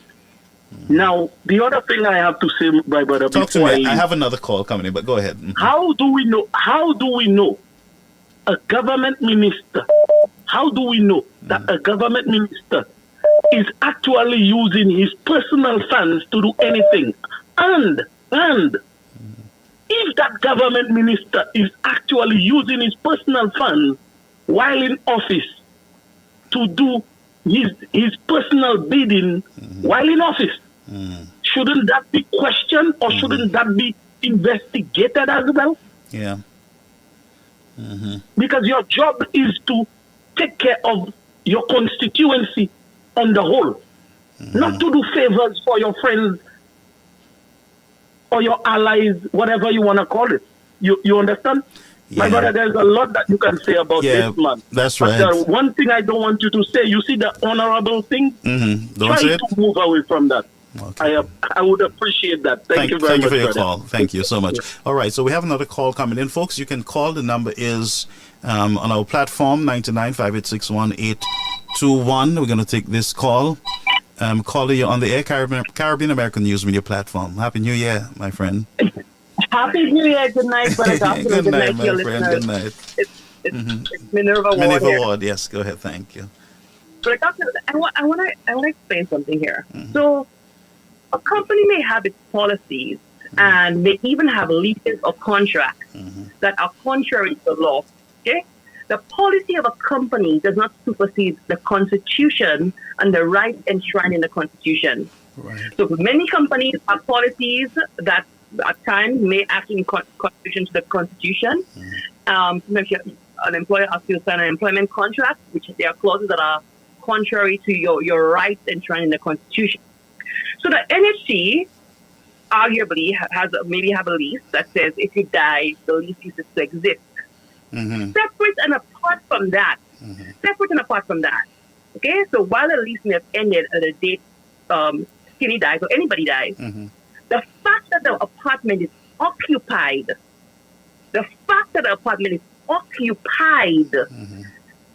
NHC cannot, no landlord can evict a tenant without applying to the court for a writ of possession. And that's based on the Constitution of the country? Under our civil code. Yes, under our civil code. Good. Right. So if at the point he died, the apartment was vacant and empty, no problem. But the fact is the apartment was occupied. And how do we know it was occupied? Number one, rent had continued to be paid after he died. That's number one. Number two, his furniture, furnishings, belongings were still in the apartment. So the apartment was clearly occupied. Whether there was somebody sleeping there or not, it means it was in the possession of whoever had access to the place with his keys. That is not for the NHC to determine. The NHC it's not a role of the NHC to secure a dead person's property. Yeah, I was trying to figure that out. I was a little confused there. They're getting their roles mixed up. They're overstepping. It's also not their role to decide who gets what, who has access to a place. That is not their business. Whoever had Skinny's keys at the point where he gave them the keys when he was alive, they still have access to the place. The place is paid for. It is not in arrears. It is paid for. His furnishings are still there. His family may have intended to take the 2 months, which they paid for, to slowly clear out his belongings, get rid of his stuff. Because very well, it may take 2 months. After you go for your funeral, you get rid of his belongings and so on. And the family did the right thing by making sure they were paid up. That those 2 months were paid. That's right. That's right. I heard Richard calling the family malicious and deceitful for paying the months. Oh, the 2 no. months. He did How not could do that that. be deceitful? He did? Yes, he did. He called them deceitful and malicious. Oh, no. And he made it look like the reason for them going to pay after he passed was nefarious. Why it was not? That's The heartless. people are paid for 2 months. They may be thinking, I'm not in their mind, but okay, it's going to take us 2 months to clear the place. Let us make sure we do not go into a red on the place. Let us make sure we stay up to it and do things correctly. Okay? That's number 2. So let me explain something to you. Talk to me. Separate apart from the lease, if anybody occupies an apartment, whether they're squatting, whether they're in a res or whatever, no landlord, whether private or government, can go put locks on a door, can go break down a door, can go cut the utilities or anything like that. They have to apply for the court, to the court, for a writ of possession. NHC did not do that. What they effectively did was an unlawful eviction by locking the gate. Okay? No landlord in St. Lucia can do that. Only the court can determine what is in the lease and give NHC a writ of possession. Okay? Calculation of a property in St. Lucia. Let's say you have a house in St. Lucia and it's not occupied during the year. If when you go down to St. Lucia, you find somebody occupied, living in your house that they have no lease, you never gave them permission, you don't even know who the people are. So you cannot just go and throw the person's belongings onto the street. That's right. So you cannot come and put a padlock on their door. So you cannot come and break down the door. You have to apply to the court for a writ of possession, for squatters, for people who have stayed past their lease, all of that. NHC is a government institution breaking the law. And they talk about their policy. Their policy does not supersede the civil code of St. Lucia. And that's why I had to ask Richard Frederick what kind of lawyer he is, because he's supposed to know that the court in St. Lucia has already made determination on how evictions take place. And NHC is breaking the law. Okay? Because now, something wasn't sitting right with me in this whole process. I'm telling you the truth. And that's why I'm asking what protection is there for renters or even homeowners? The protections are there. The protections are there. But as usual, Richard Frederick believes he's above the law. Let me say this. Right? He's saying the policy has always been there. The policy has always been there. How come we never heard of these issues under the UPP government or previous Labour Party government? Maybe it was never used. Heard of these things happen. Exactly. Yeah. Exactly. The policy needs to be changed to comply with the laws of the land. There are companies, yes, that may have policies, and unless challenged, we then realize that they do not comply with the laws of the land. True. So the NHC is acting outside the law. That's one thing I want to talk about. The next thing, the SLP, Richard Frederick, and his acolytes, they are so hypocritical.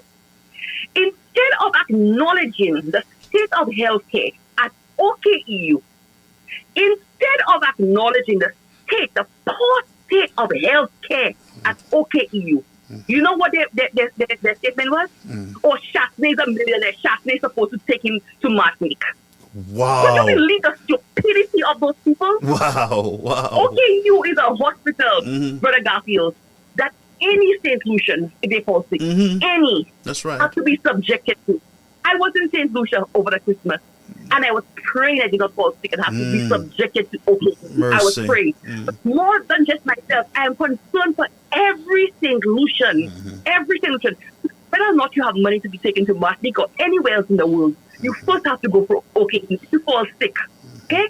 Instead of saying we have a serious problem and pressuring the government to fix the issues at OKEU, their ridiculous statement is why Shasney is a millionaire. Why didn't he send Skinny to Martinique? So what about that's stupid. What about the other people who don't know Mr. Shasney who need to use a hospital? Who's going to send them to? And Brother Garfield, it's a hypocrisy of this government, because you had two government ministers, Joaquin Henry and Virginia Albert Poyer, that fell sick. Correct. And you know what has done? You know what has done? Enlisted to Martinique. Their medical bills paid for by the taxpayers of St. Lucia, while our people who are not ministers of government continue to die at OKU unnecessarily. That is what they should be focusing on. Not Chasney is a millionaire and what Chasney did not do. I know Mr. Shasney. Shasney will never come and say what he has done for people. That's right. He will never come and say. Though he said when he realized the horrific conditions at OKU, the horrific. People with stroke, people who have strokes sitting down in chairs, cannot get bed for days. When he realized the horrific conditions, he took Skinny and brought him to Tapio, hopefully to get better treatment. Let me tell you something. Mr. Shasti will never say what he has done for people. True. Okay? But I know, let me tell you for Norbert what I know he did. And he never told me that. He will never tell anybody that. But Norbert told me during his sickness. And Norbert's family told me after Norbert passed what Mr. Shastney had done for Norbert. Wow. Okay? In getting him health medical in Martinique. Arranged everything. His family told me what Shastney had done and paid for Norbert. Enlisted to Martinique. So now, when you want to come and play that Shastney don't care about people, that is not true. That's not true. Oh, Maniva, what? Sorry, not to interrupt you, but while you're saying that, I did receive a call last year of someone from a different country, another country, and they said to me, you know, Garfield, I am here because Alan Shastney is the one who financed me to do medical in this country. Not Martinique, but it was a more sophisticated country. And I was shocked. He said, yeah, Mr. Shastney is the one who took me out of St. Lucia, and I'm getting the care that I need. I was shocked, to tell you the truth. But he will never come and say that. No. Just like Julian Alfred, when they want to say the man he did nothing for. When they want to say the man did nothing for Julian Alfred, Shastney will never come because of the gentleman and the character he is, and boast about what he has personally done for that young lady. Personally. But they will run and talk all the nonsensical talk. And Richard Frederick today will make a statement on Facebook about how if senior stayed within, no fundraiser would be necessary. The state of OKU, your government minister, that's what you're supposed to be advocating for. Not talking pasties about Shastney and billionaire and if senior stayed with you. Nonsense. Fix OKEU for all solutions, including you if you fall sick. Because you may not make it to Martinique. That's right. That's right. I will give somebody a chance. Thank you so much. Thank you so much. I am angry and the bombasticness of Richard Frederick and this government and how they treat people. Let me tell you, what a wife said about he yelled at her. I'm not surprised. And the man is the man's behavior. You see how the derogatory statements he has made about me, about Irma Franks, about women, about Jocelyn Fanning, about so many different. A few days ago, we heard him yelling after his driver, drive!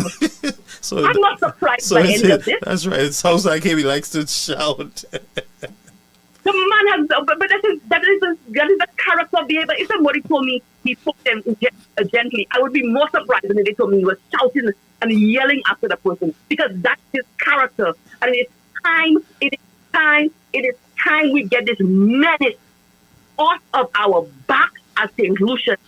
Richard Frederick is operating in St. Lucia, very declassic, dictatorial.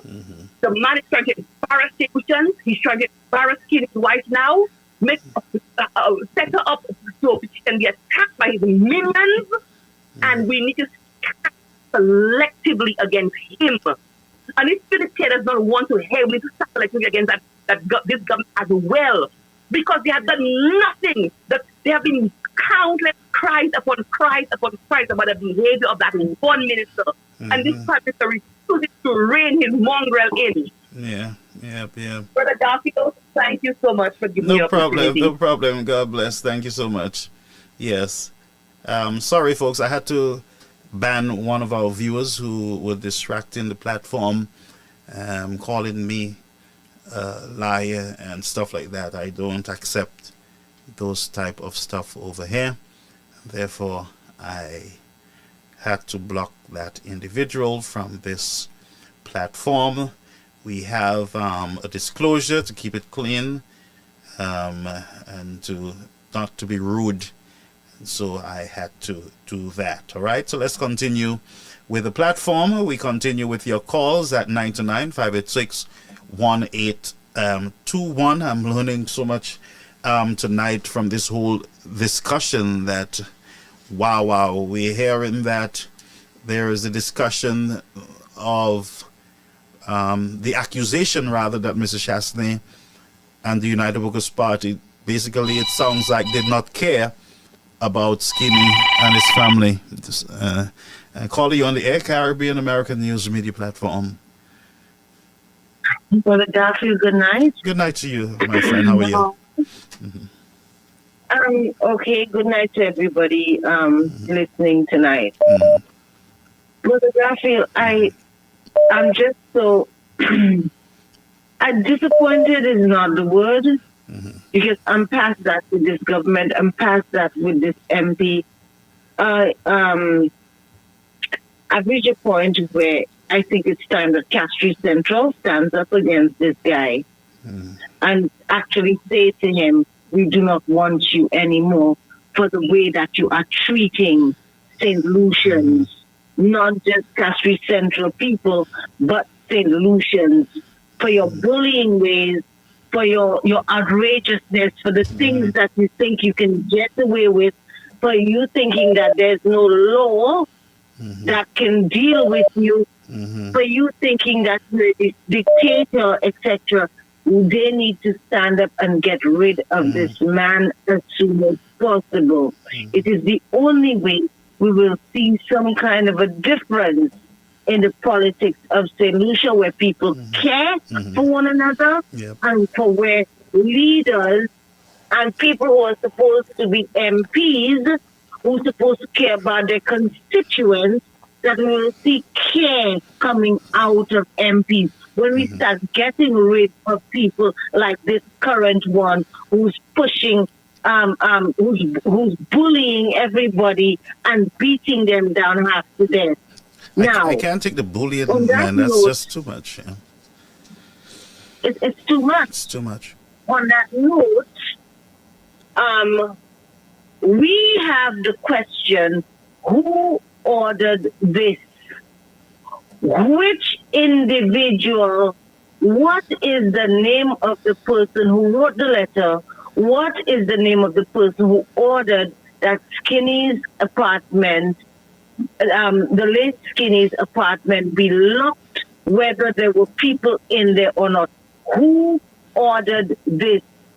And whoever ordered this, if that person is not taken to court, the entire NHC should be taken to court and make them pay for what they have done to this family for false imprisonment. And that's a good question. Who are the individuals who are involved in this whole Skinny housing situation? It is a genuine question. And for crying out loud,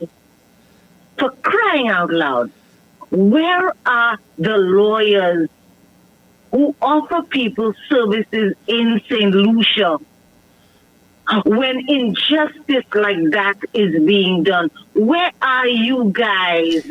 Can I answer you? There, we do have. No, I just want to give you some light on that question. We do have lawyers right now who are interested in this, and that's all I can say at this time. We do have very fabulous. Yeah, because I just got notification just a few minutes ago. Yeah. And I commend the lawyers who will stand up and take this case and take it all the way to the bank. So these people, Skinny's wife and his daughter, who are locked in, can be compensated for the injustice that someone from the NHC, someone responsible for the NHC, whoever that one is, take it all the way to the bank and make sure they get maximum compensation. It is time that we teach people, we teach politicians in St. Lucia, we are the boss, their bosses. They are not our dictators. We do not obey them. They obey us. Thank you, Brother Garfield. Thank you so much, my friend. Thank you so much. Folks, the number is 99-586-1821. I would like to hear from as many as you. Before I leave, I do have to prepare for school tomorrow, but I'm going to be spending a little more time with you on the platform as long as you permit me to. The number is 99-586-1821. You're invited to call. You do not have to share your name, or you can text me privately at 347-623-9183. You can send a WhatsApp message That's a separate system that collects that for me. Or you can text at 995861821. All right. So the phone lines are open, and we have a call coming in at this time. Just bear with me. This main system, it's a little slow, but we're going to take this call. Calling on the air, Caribbean American News Media Platform, State of the Nation. Good evening, Brother Garfield, and Happy New Year to you and your Same listeners. to you again. Welcome. Brother Garfield, this is one more reason why Richard Frederick must go and must go now. To tell me that Skinny has not even been buried yet. He has not. His family is still grieving. His family has not even gotten the death certificate, and you go in and you given instructions to lock his family in. That's the height of inhumanity. That's the height of what you call indignity. That's the height of what you call victimization, and that's the height of what you call criminality. Yeah. And I listened to Richard Frederick. I listened to Richard Frederick on Saturday. What do you think of that? Shameful to do a Facebook Live and to say that you give Skinny an ice cream parlor and you invested in the equipment and what have you. Was shameful. And his statements on Facebook is another example of how vindictive, of how vindictive, and of how callous this government minister is. To tell me that you are sitting government minister and you blatantly showing victimization by saying that if Skinny was your supporter, you would not you would be treating him with royalty. So in other words, for people to benefit from the largesse of the state of the agencies of the state, they must be loyal to you. The assistance that Richard Frederick gives to any citizen is not from his pocket, No. It's from the state, the government resources. That's right. But that shows you clearly the mindset, the vindictiveness of Richard Frederick. That if you don't support him, if you're not around him, nothing for you. I want St. Lucians and the people of Cassis Central to take heed and take notice of this. This is wicked. The man's family is still grieving. You're giving instructions from NHC to put a padlock and lock his family, his wife and daughter in the apartment. And that's not the first time, Brother Garfield. You would remember there was a lady who passed away in the CDC. And her nephew was locked out the same way, Yeah? And yes, you remember last year, James, his aunt passed away. I can't remember this. James, it was all over the news, and instructions were given to lock the family out of the apartment. Under that same regime of Richard Frederick as how responsible for the NHC. That is the vindictiveness of Richard Frederick. And to tell me you have some information got to me that Philip J.P. was planning to fire him last week.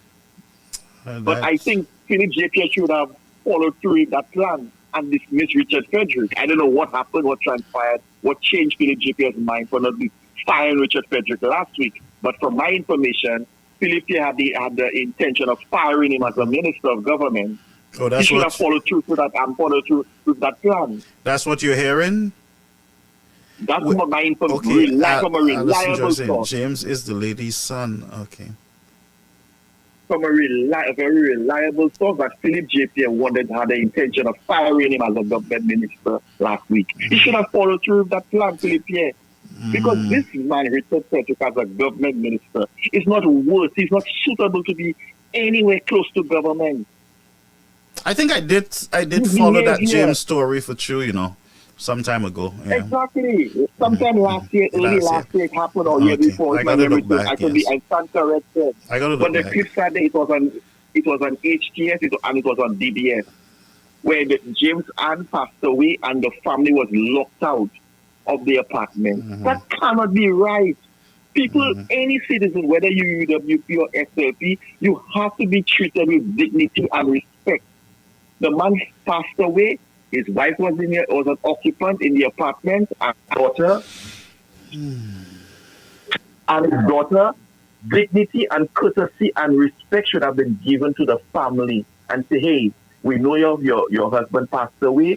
We're going to give you due notice to occupy the apartment, and if you so desire to reapply and take over the list, you can do so. Common courtesy and dignity. Yeah. But to give instructions to NHC officials or NHC staff to put a padlock on the door and to lock his family inside, that alone, that is one example and one reason why Richard Frederick should be voted out as MP of Central Castries. And instances like that and examples like that gives me the motivation to campaign even harder to get rid of Richard Frederick from the governance of St. Lucia. And so I want to say to St. Lucian, let us this year, come 2025, let us rally around Rush Clark in getting rid of this callous, wicked, and vindictive MP called Richard Frederick. Have a blessed night, Brother Garfield. Same to you, sir. Thank you so much. That was Ian there, folks. Let's give you another 10 minutes. 929-586-1821. That's the number to get you on the air. Let me know what's on your mind about this whole situation. And like folks are saying, that this was a moment for us to rally with the family in the loss, and not only the blood family, but the United Workers family, Workers Party family, because I've listened to them and all I hear is good things about the gentleman. And you would think that you would get a moment to grieve and to, you will deal with all these legal and housing issues after, you have placed the brother to rest. But then, all this it is just happening that we're hearing of the issue at the hospital there with Skinny. I heard that he spent a number of hours at the OKEU hospital. I don't know the details there, but it was said that he spent a number of hours at the OKEU hospital, I believe, on a chair or something.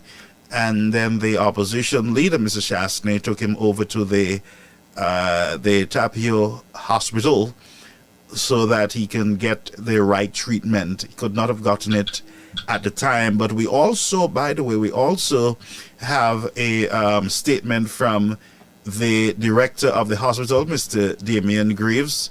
I believe it is. Let's see if we have that clip from Mr. Greaves. I believe we do have it.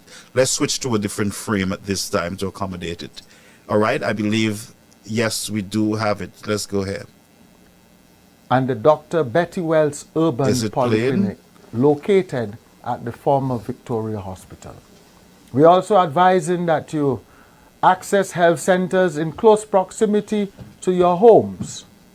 All patients with life-threatening conditions who present to the Accident and Emergency Department will continue to be seen and treated immediately, and patients with serious conditions will also be treated as high priority. Other patients who present to the Accident and Emergency Department at this time will experience extended waiting times until this overcrowding situation is rectified. All the existing wards at the hospital are at full capacity, and patients requiring admission must now be managed within the Accident and Emergency Department for extended periods before they can be transferred to a ward. This has resulted in extended waiting times for non-urgent care, more than 4 to 6 hours. As such, the overcrowding situation is placing a severe strain on the AED's capacity to meet patients' demands in a timely manner. Management and staff, therefore, are responding to this surge. Members of the public are therefore advised that if their medical complaint is neither serious nor life-threatening, they should seek options for care other than the accident and emergency department where they can receive the appropriate treatment. We are further advising that you utilize the services of the following polyclinics: the Grosley Polyclinic and the Dr. Betty Wells Urban Polyclinic, located at the former Victoria Hospital. By the way, all of those were closed at some point. Also, my question is, how do you know if your situation is life-threatening if you're not seen? And who makes that assessment? That's my question. Who makes that assessment that your situation is life-threatening? So the possibility is there based on our medical system is that you can be sitting on a chair for a very long time once somebody looks at you and it's not serious. But how do you know that some illness or something or some symptoms or some pain is not life-threatening? How do you know that if you do not assess that person, give them the necessary CT scans and blood work? How do you know that a simple stomach ache is not something that can cause the life of that person? So I am just scared, to tell you the truth, of our healthcare system in the country, because you got to first assess yourself to see whether you have a life-threatening situation. And who determined what is a life-threatening situation? That's my question. So basically, what we're hearing is that the OKEU hospital, hello, they're up to capacity and don't even think of going there. Use all these little clinics for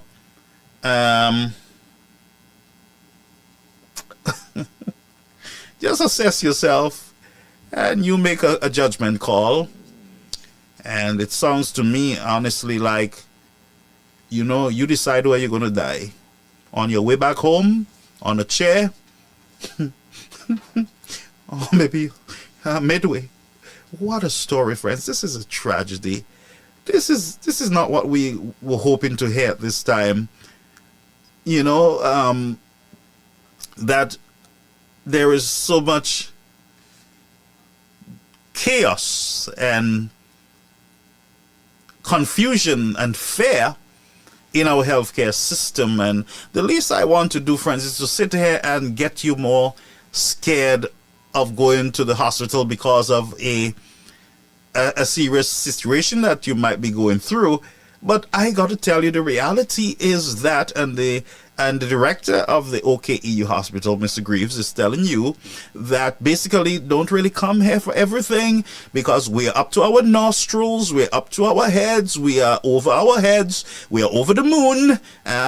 We don't know what more to tell you, but we're doing our best over here. If you have a life-threatening situation, we'll take care of it, but you know, you go somewhere else. And again, my question stands. How do you know what you have? Unless you are given a bed, you are scanned, you're triaged, you are scanned, your blood work is done. If the signs are that you are having a stroke, that all the protocols at the hospital for dealing with a stroke, or even the idea of a stroke.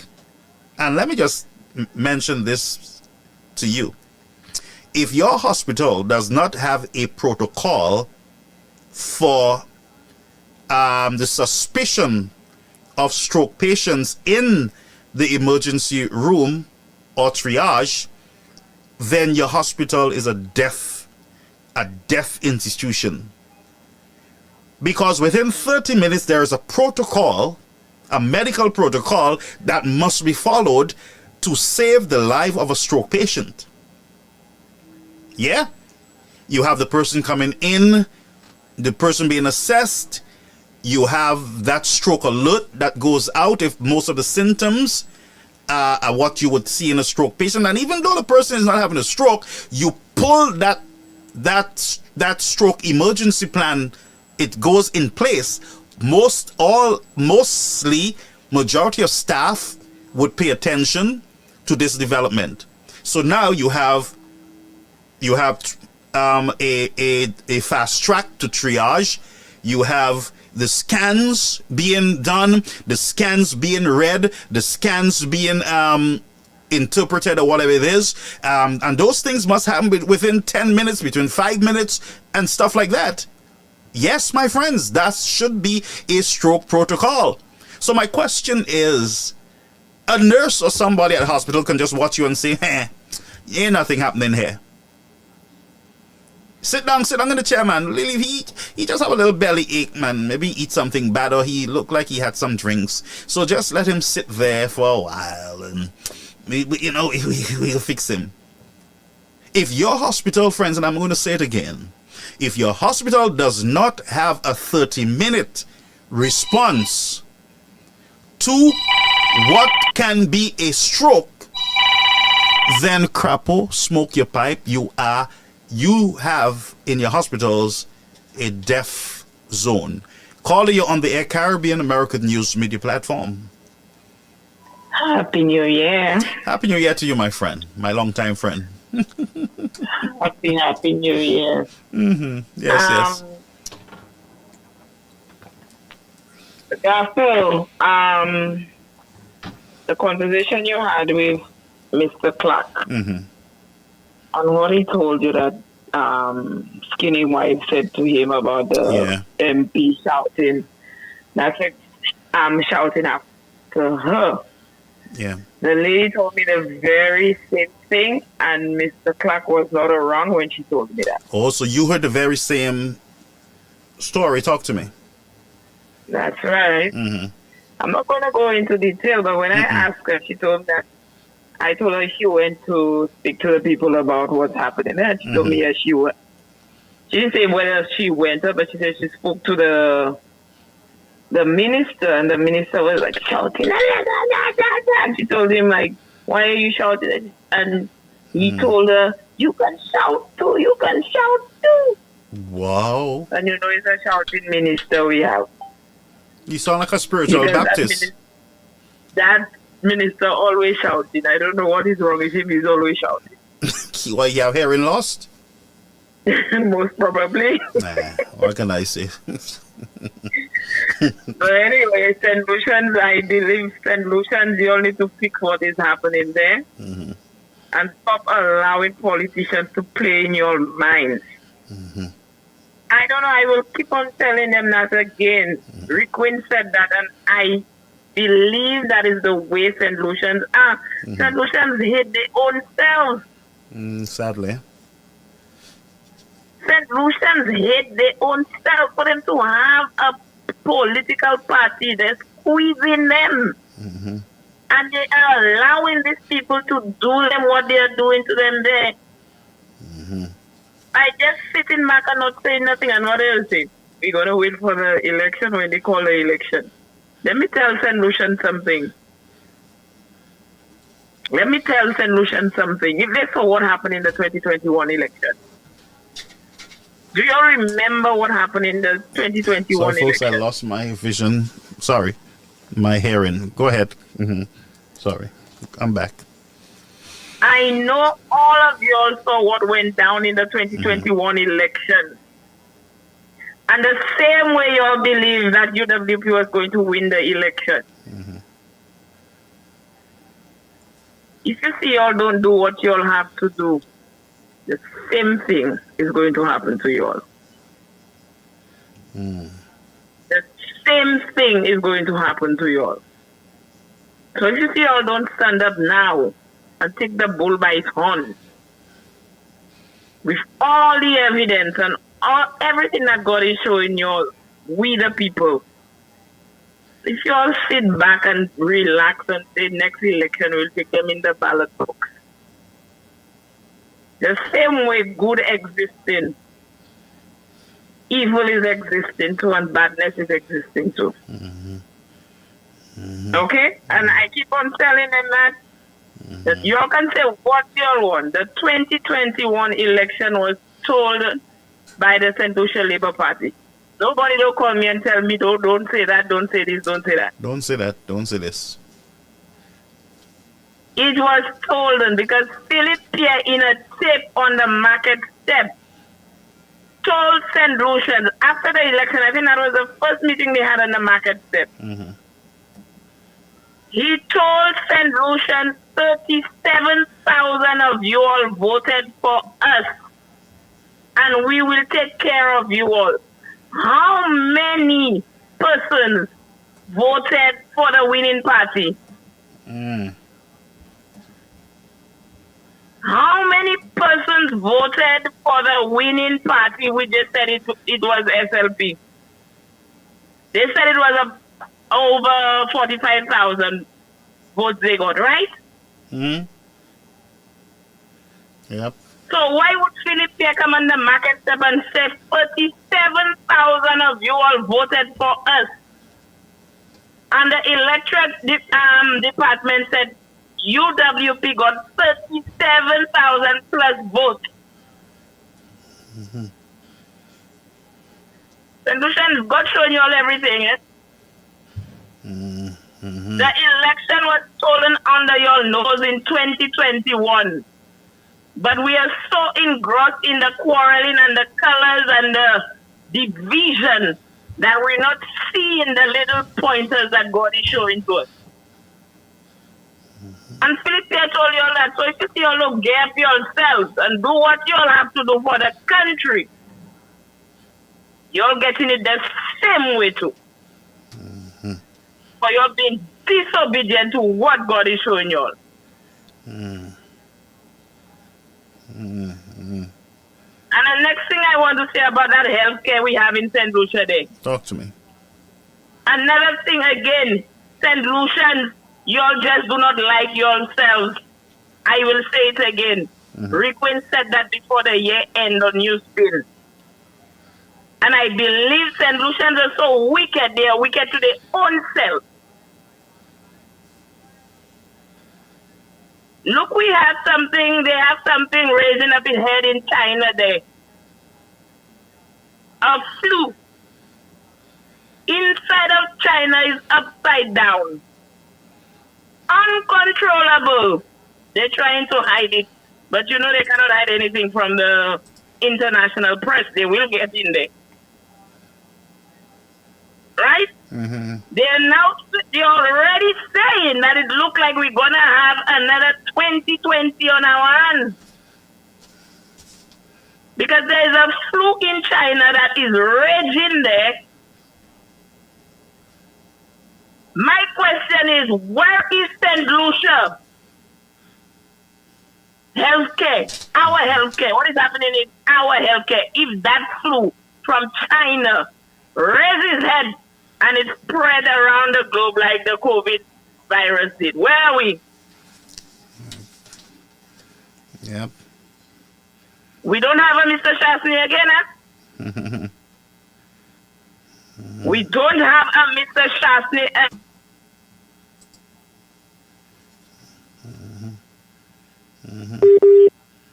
Wow, okay, so we're reconnecting here. And while we're reconnecting, I have two updates. One on the virus that the caller was speaking about, and I have something that was written by one person called Angel Brett. I heard her name mentioned on the Richard Frederick's statement. Okay, so we have that call dropped. So let's just do that before we close. All right, so let's do the Angel Brett thing first. Let's just read what she posted there. And that is, when people want to make political mileage, and I'm quoting from Angel Brett. When people want to make political mileage and they clutching at straws, Skinny's wife never lived in the CDC. Skinny and her have been separated 4 years. She has been living in Balata for as long as I know her. The people who are suddenly concerned about her should have been long before now. The law says you cannot just move in because in the apartment is if the apartment is not, it's not anybody's right. Follow the law. I don't understand that, but I don't understand all this story. But to me, it makes absolutely no sense.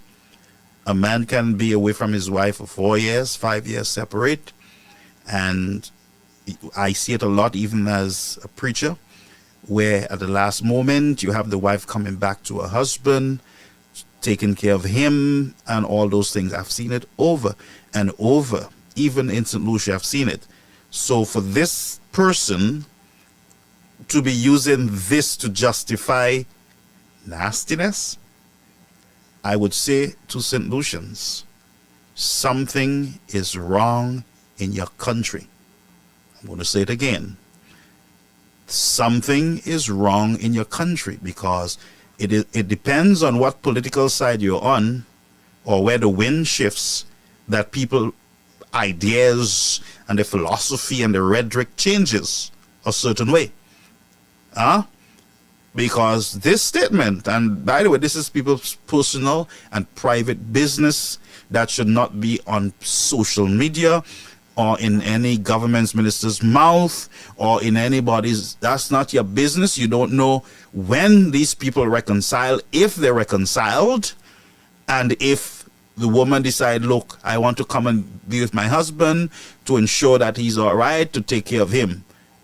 If she did that, it's a good thing. If she came back and she took care of him and she was living there, I say that's righteousness. And that should not be used against her. Like I said earlier, circumstances change. People can move into the apartment. Family members can move in. Children, grandchildren, to live with daddy or grandpa. A wife can move back in after a breakup. So for this statement to be the foundation to lock them out in their time of grief. And clearly the wife is hurt that he's a legal husband. If she's not divorced, is a legal husband, she moved back in with the husband. That's not the state's business. You can't condemn the woman and lock up out because she came back to her husband to help him. Ça pas affaire ça. And I wish more of you can go back to your husband and your wives and take care of them at their moments of needs. It's a good thing that she did. But for you to come and use that to justify nastiness in the nation, whole conupable, if that's our plateau of discussion, and we have hit the glass ceiling on that, then if that's your glass ceiling, then I say to you, you better get some iron umbrella, because whole conupable from head down to the foot. So I say this is, and I read it intentionally, because Sapaphius makes no sense to me.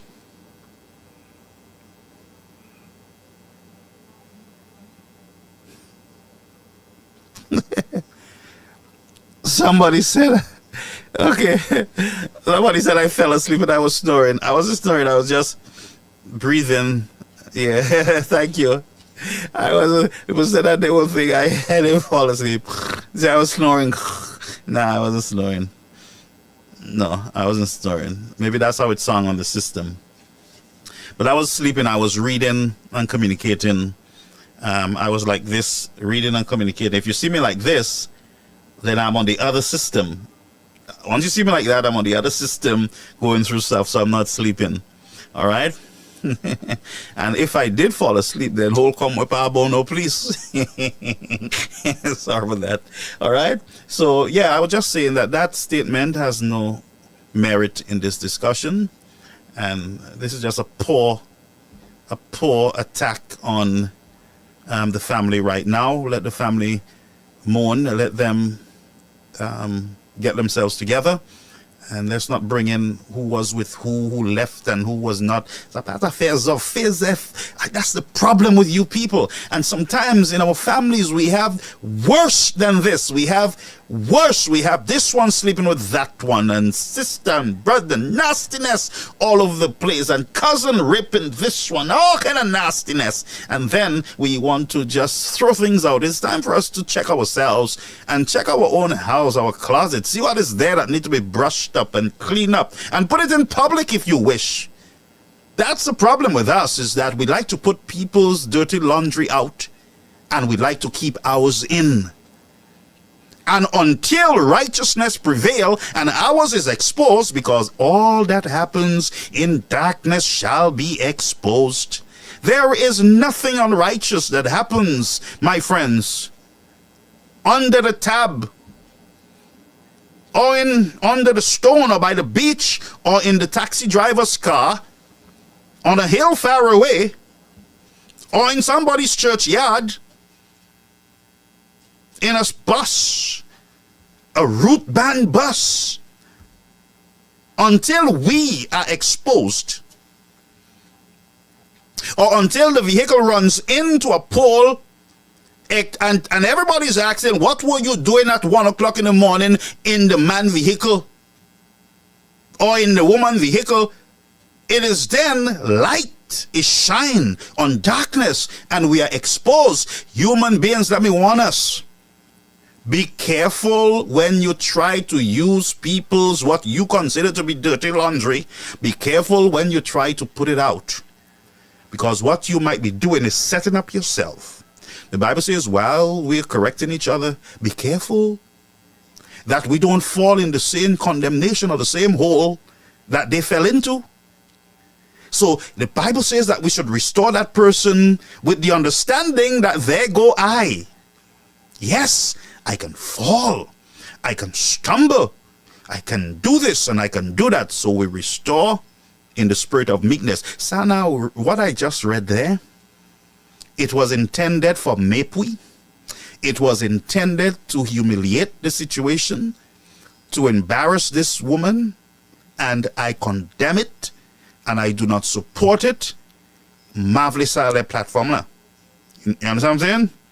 Because I'm telling you, if you dig closely in history, in any one of us history, there is some nastiness that took place, and some of them have not been brought to light, not as yet. And some of them is about to burst up in the skies, and then everybody sees the nastiness, and then everybody's like, I didn't know her. I didn't know he was not with her. She was with this and that.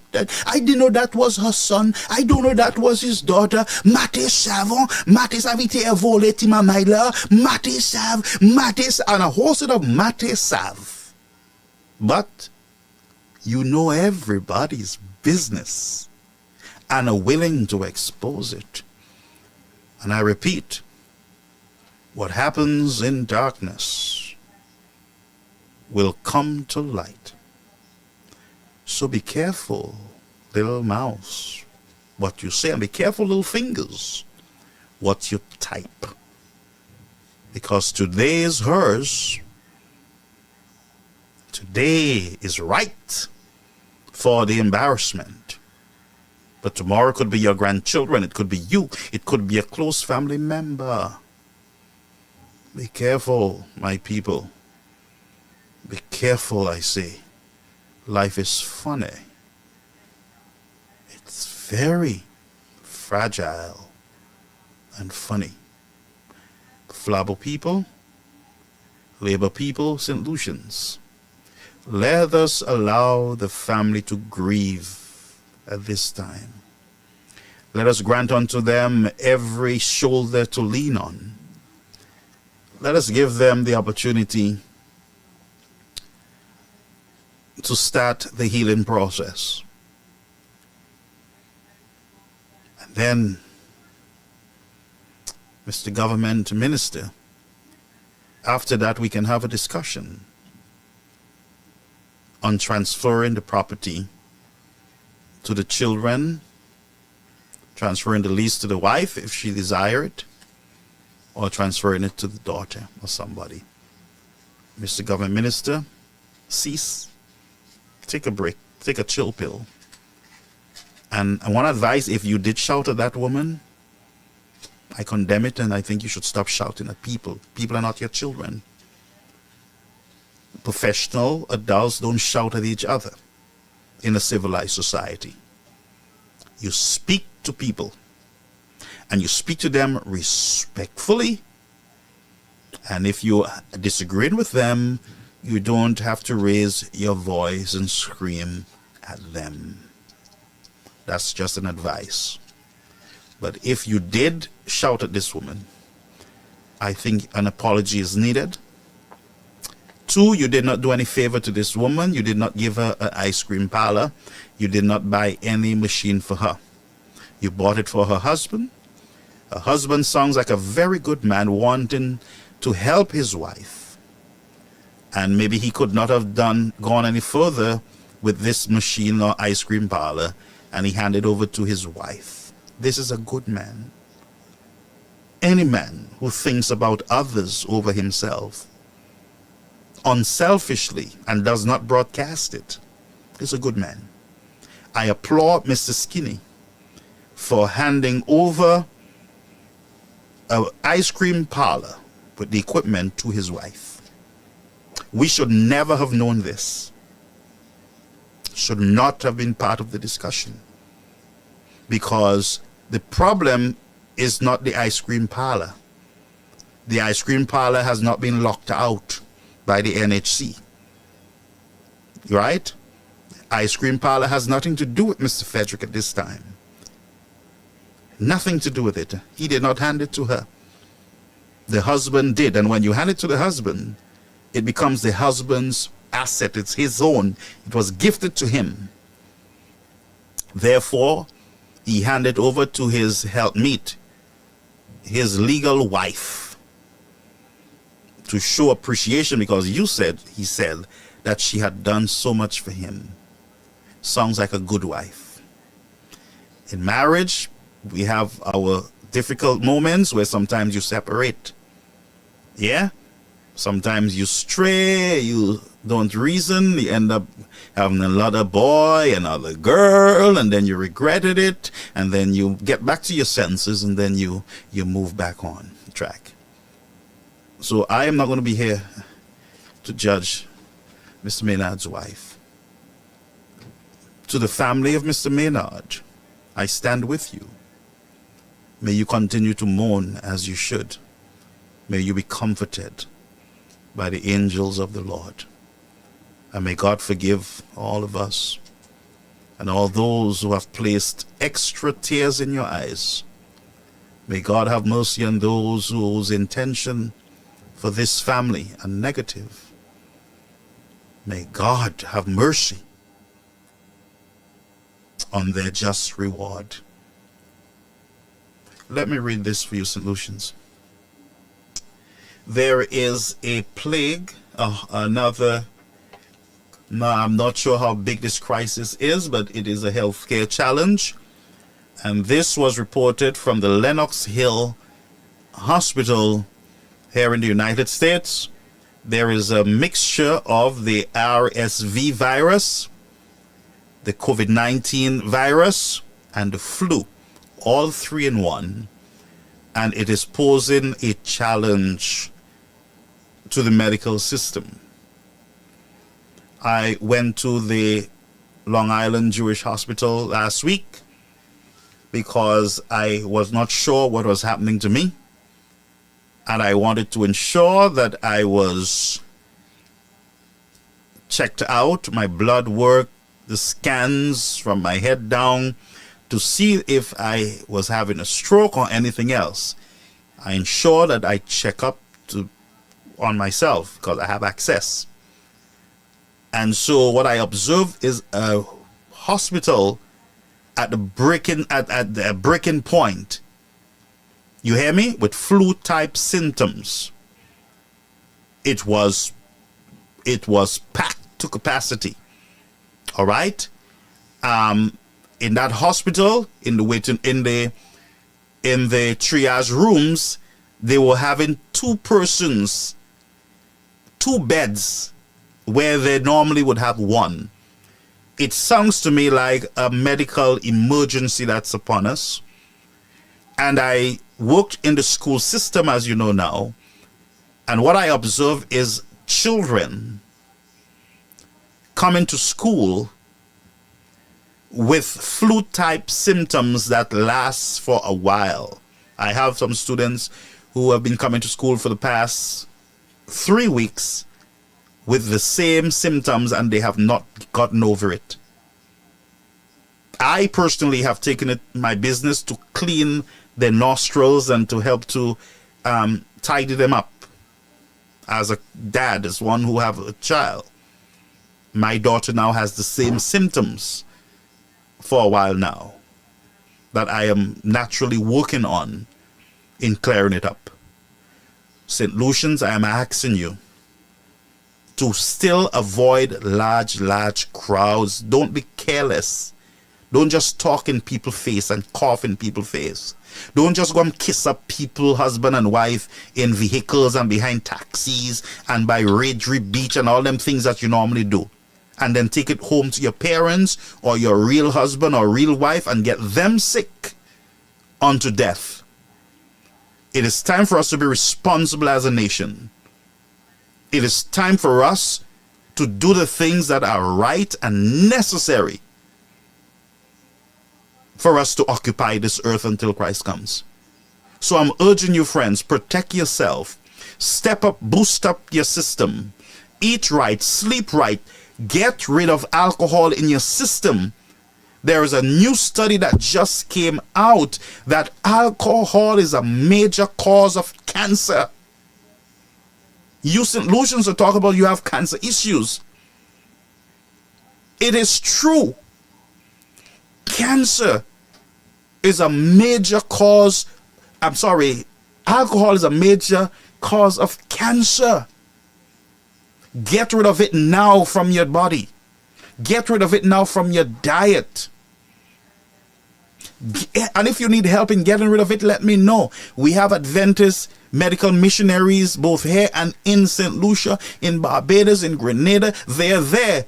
They can help you to detox and to get your body back together again, where you can feel, you can feel a sense of belonging. You can feel healthier. You can live a healthier life and breathe properly and reason properly.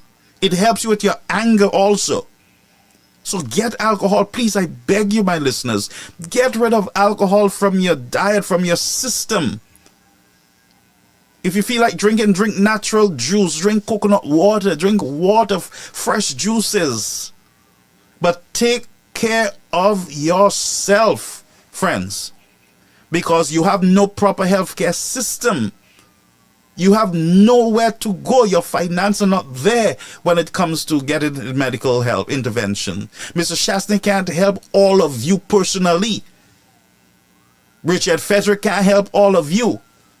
You need a reliable health system where you can go in. Yes, okay, EU, thank you. You need a reliable healthcare system where you can go in and you can access the help that you need.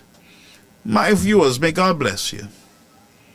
May God bless you as we prepare for what is about to come upon us. Medical emergency.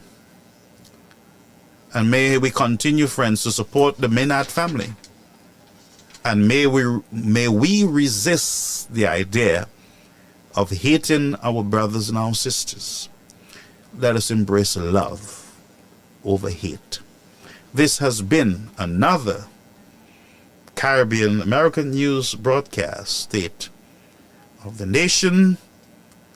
Bonsoir. Good night, tout le monde. So it was a pleasure being here on this Sunday night. It felt good, and I'm always happy to be with you, friends. It's always a pleasure to spend time with you. Once I see your names, you don't even have to type. Once I see your names under the platform, I'm happy. Moi content. All right? So that means that I have grown accustomed to you, your family, and I really appreciate every one of you. And if they were not a UWP, I still would have appreciated every one of you as human beings. Have a good night, Corwin and everyone else, and Catherine, Murphy. Blessings, Lydia Francis, and all my Do the Best, and Sylvia, and all those on YouTube. And two, I'm going to shout out my professionals, legal professionals, and other folks who were there advising all the way. Blessings to you, and we look forward to another State of the Nation news broadcast. Blessing, good night to all. My love.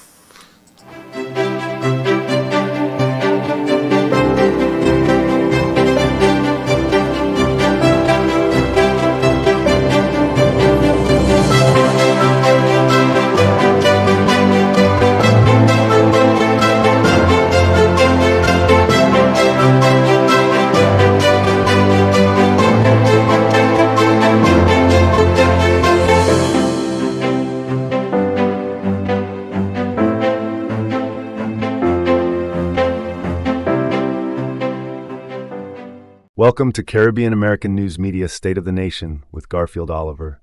The news you report, let's get to work.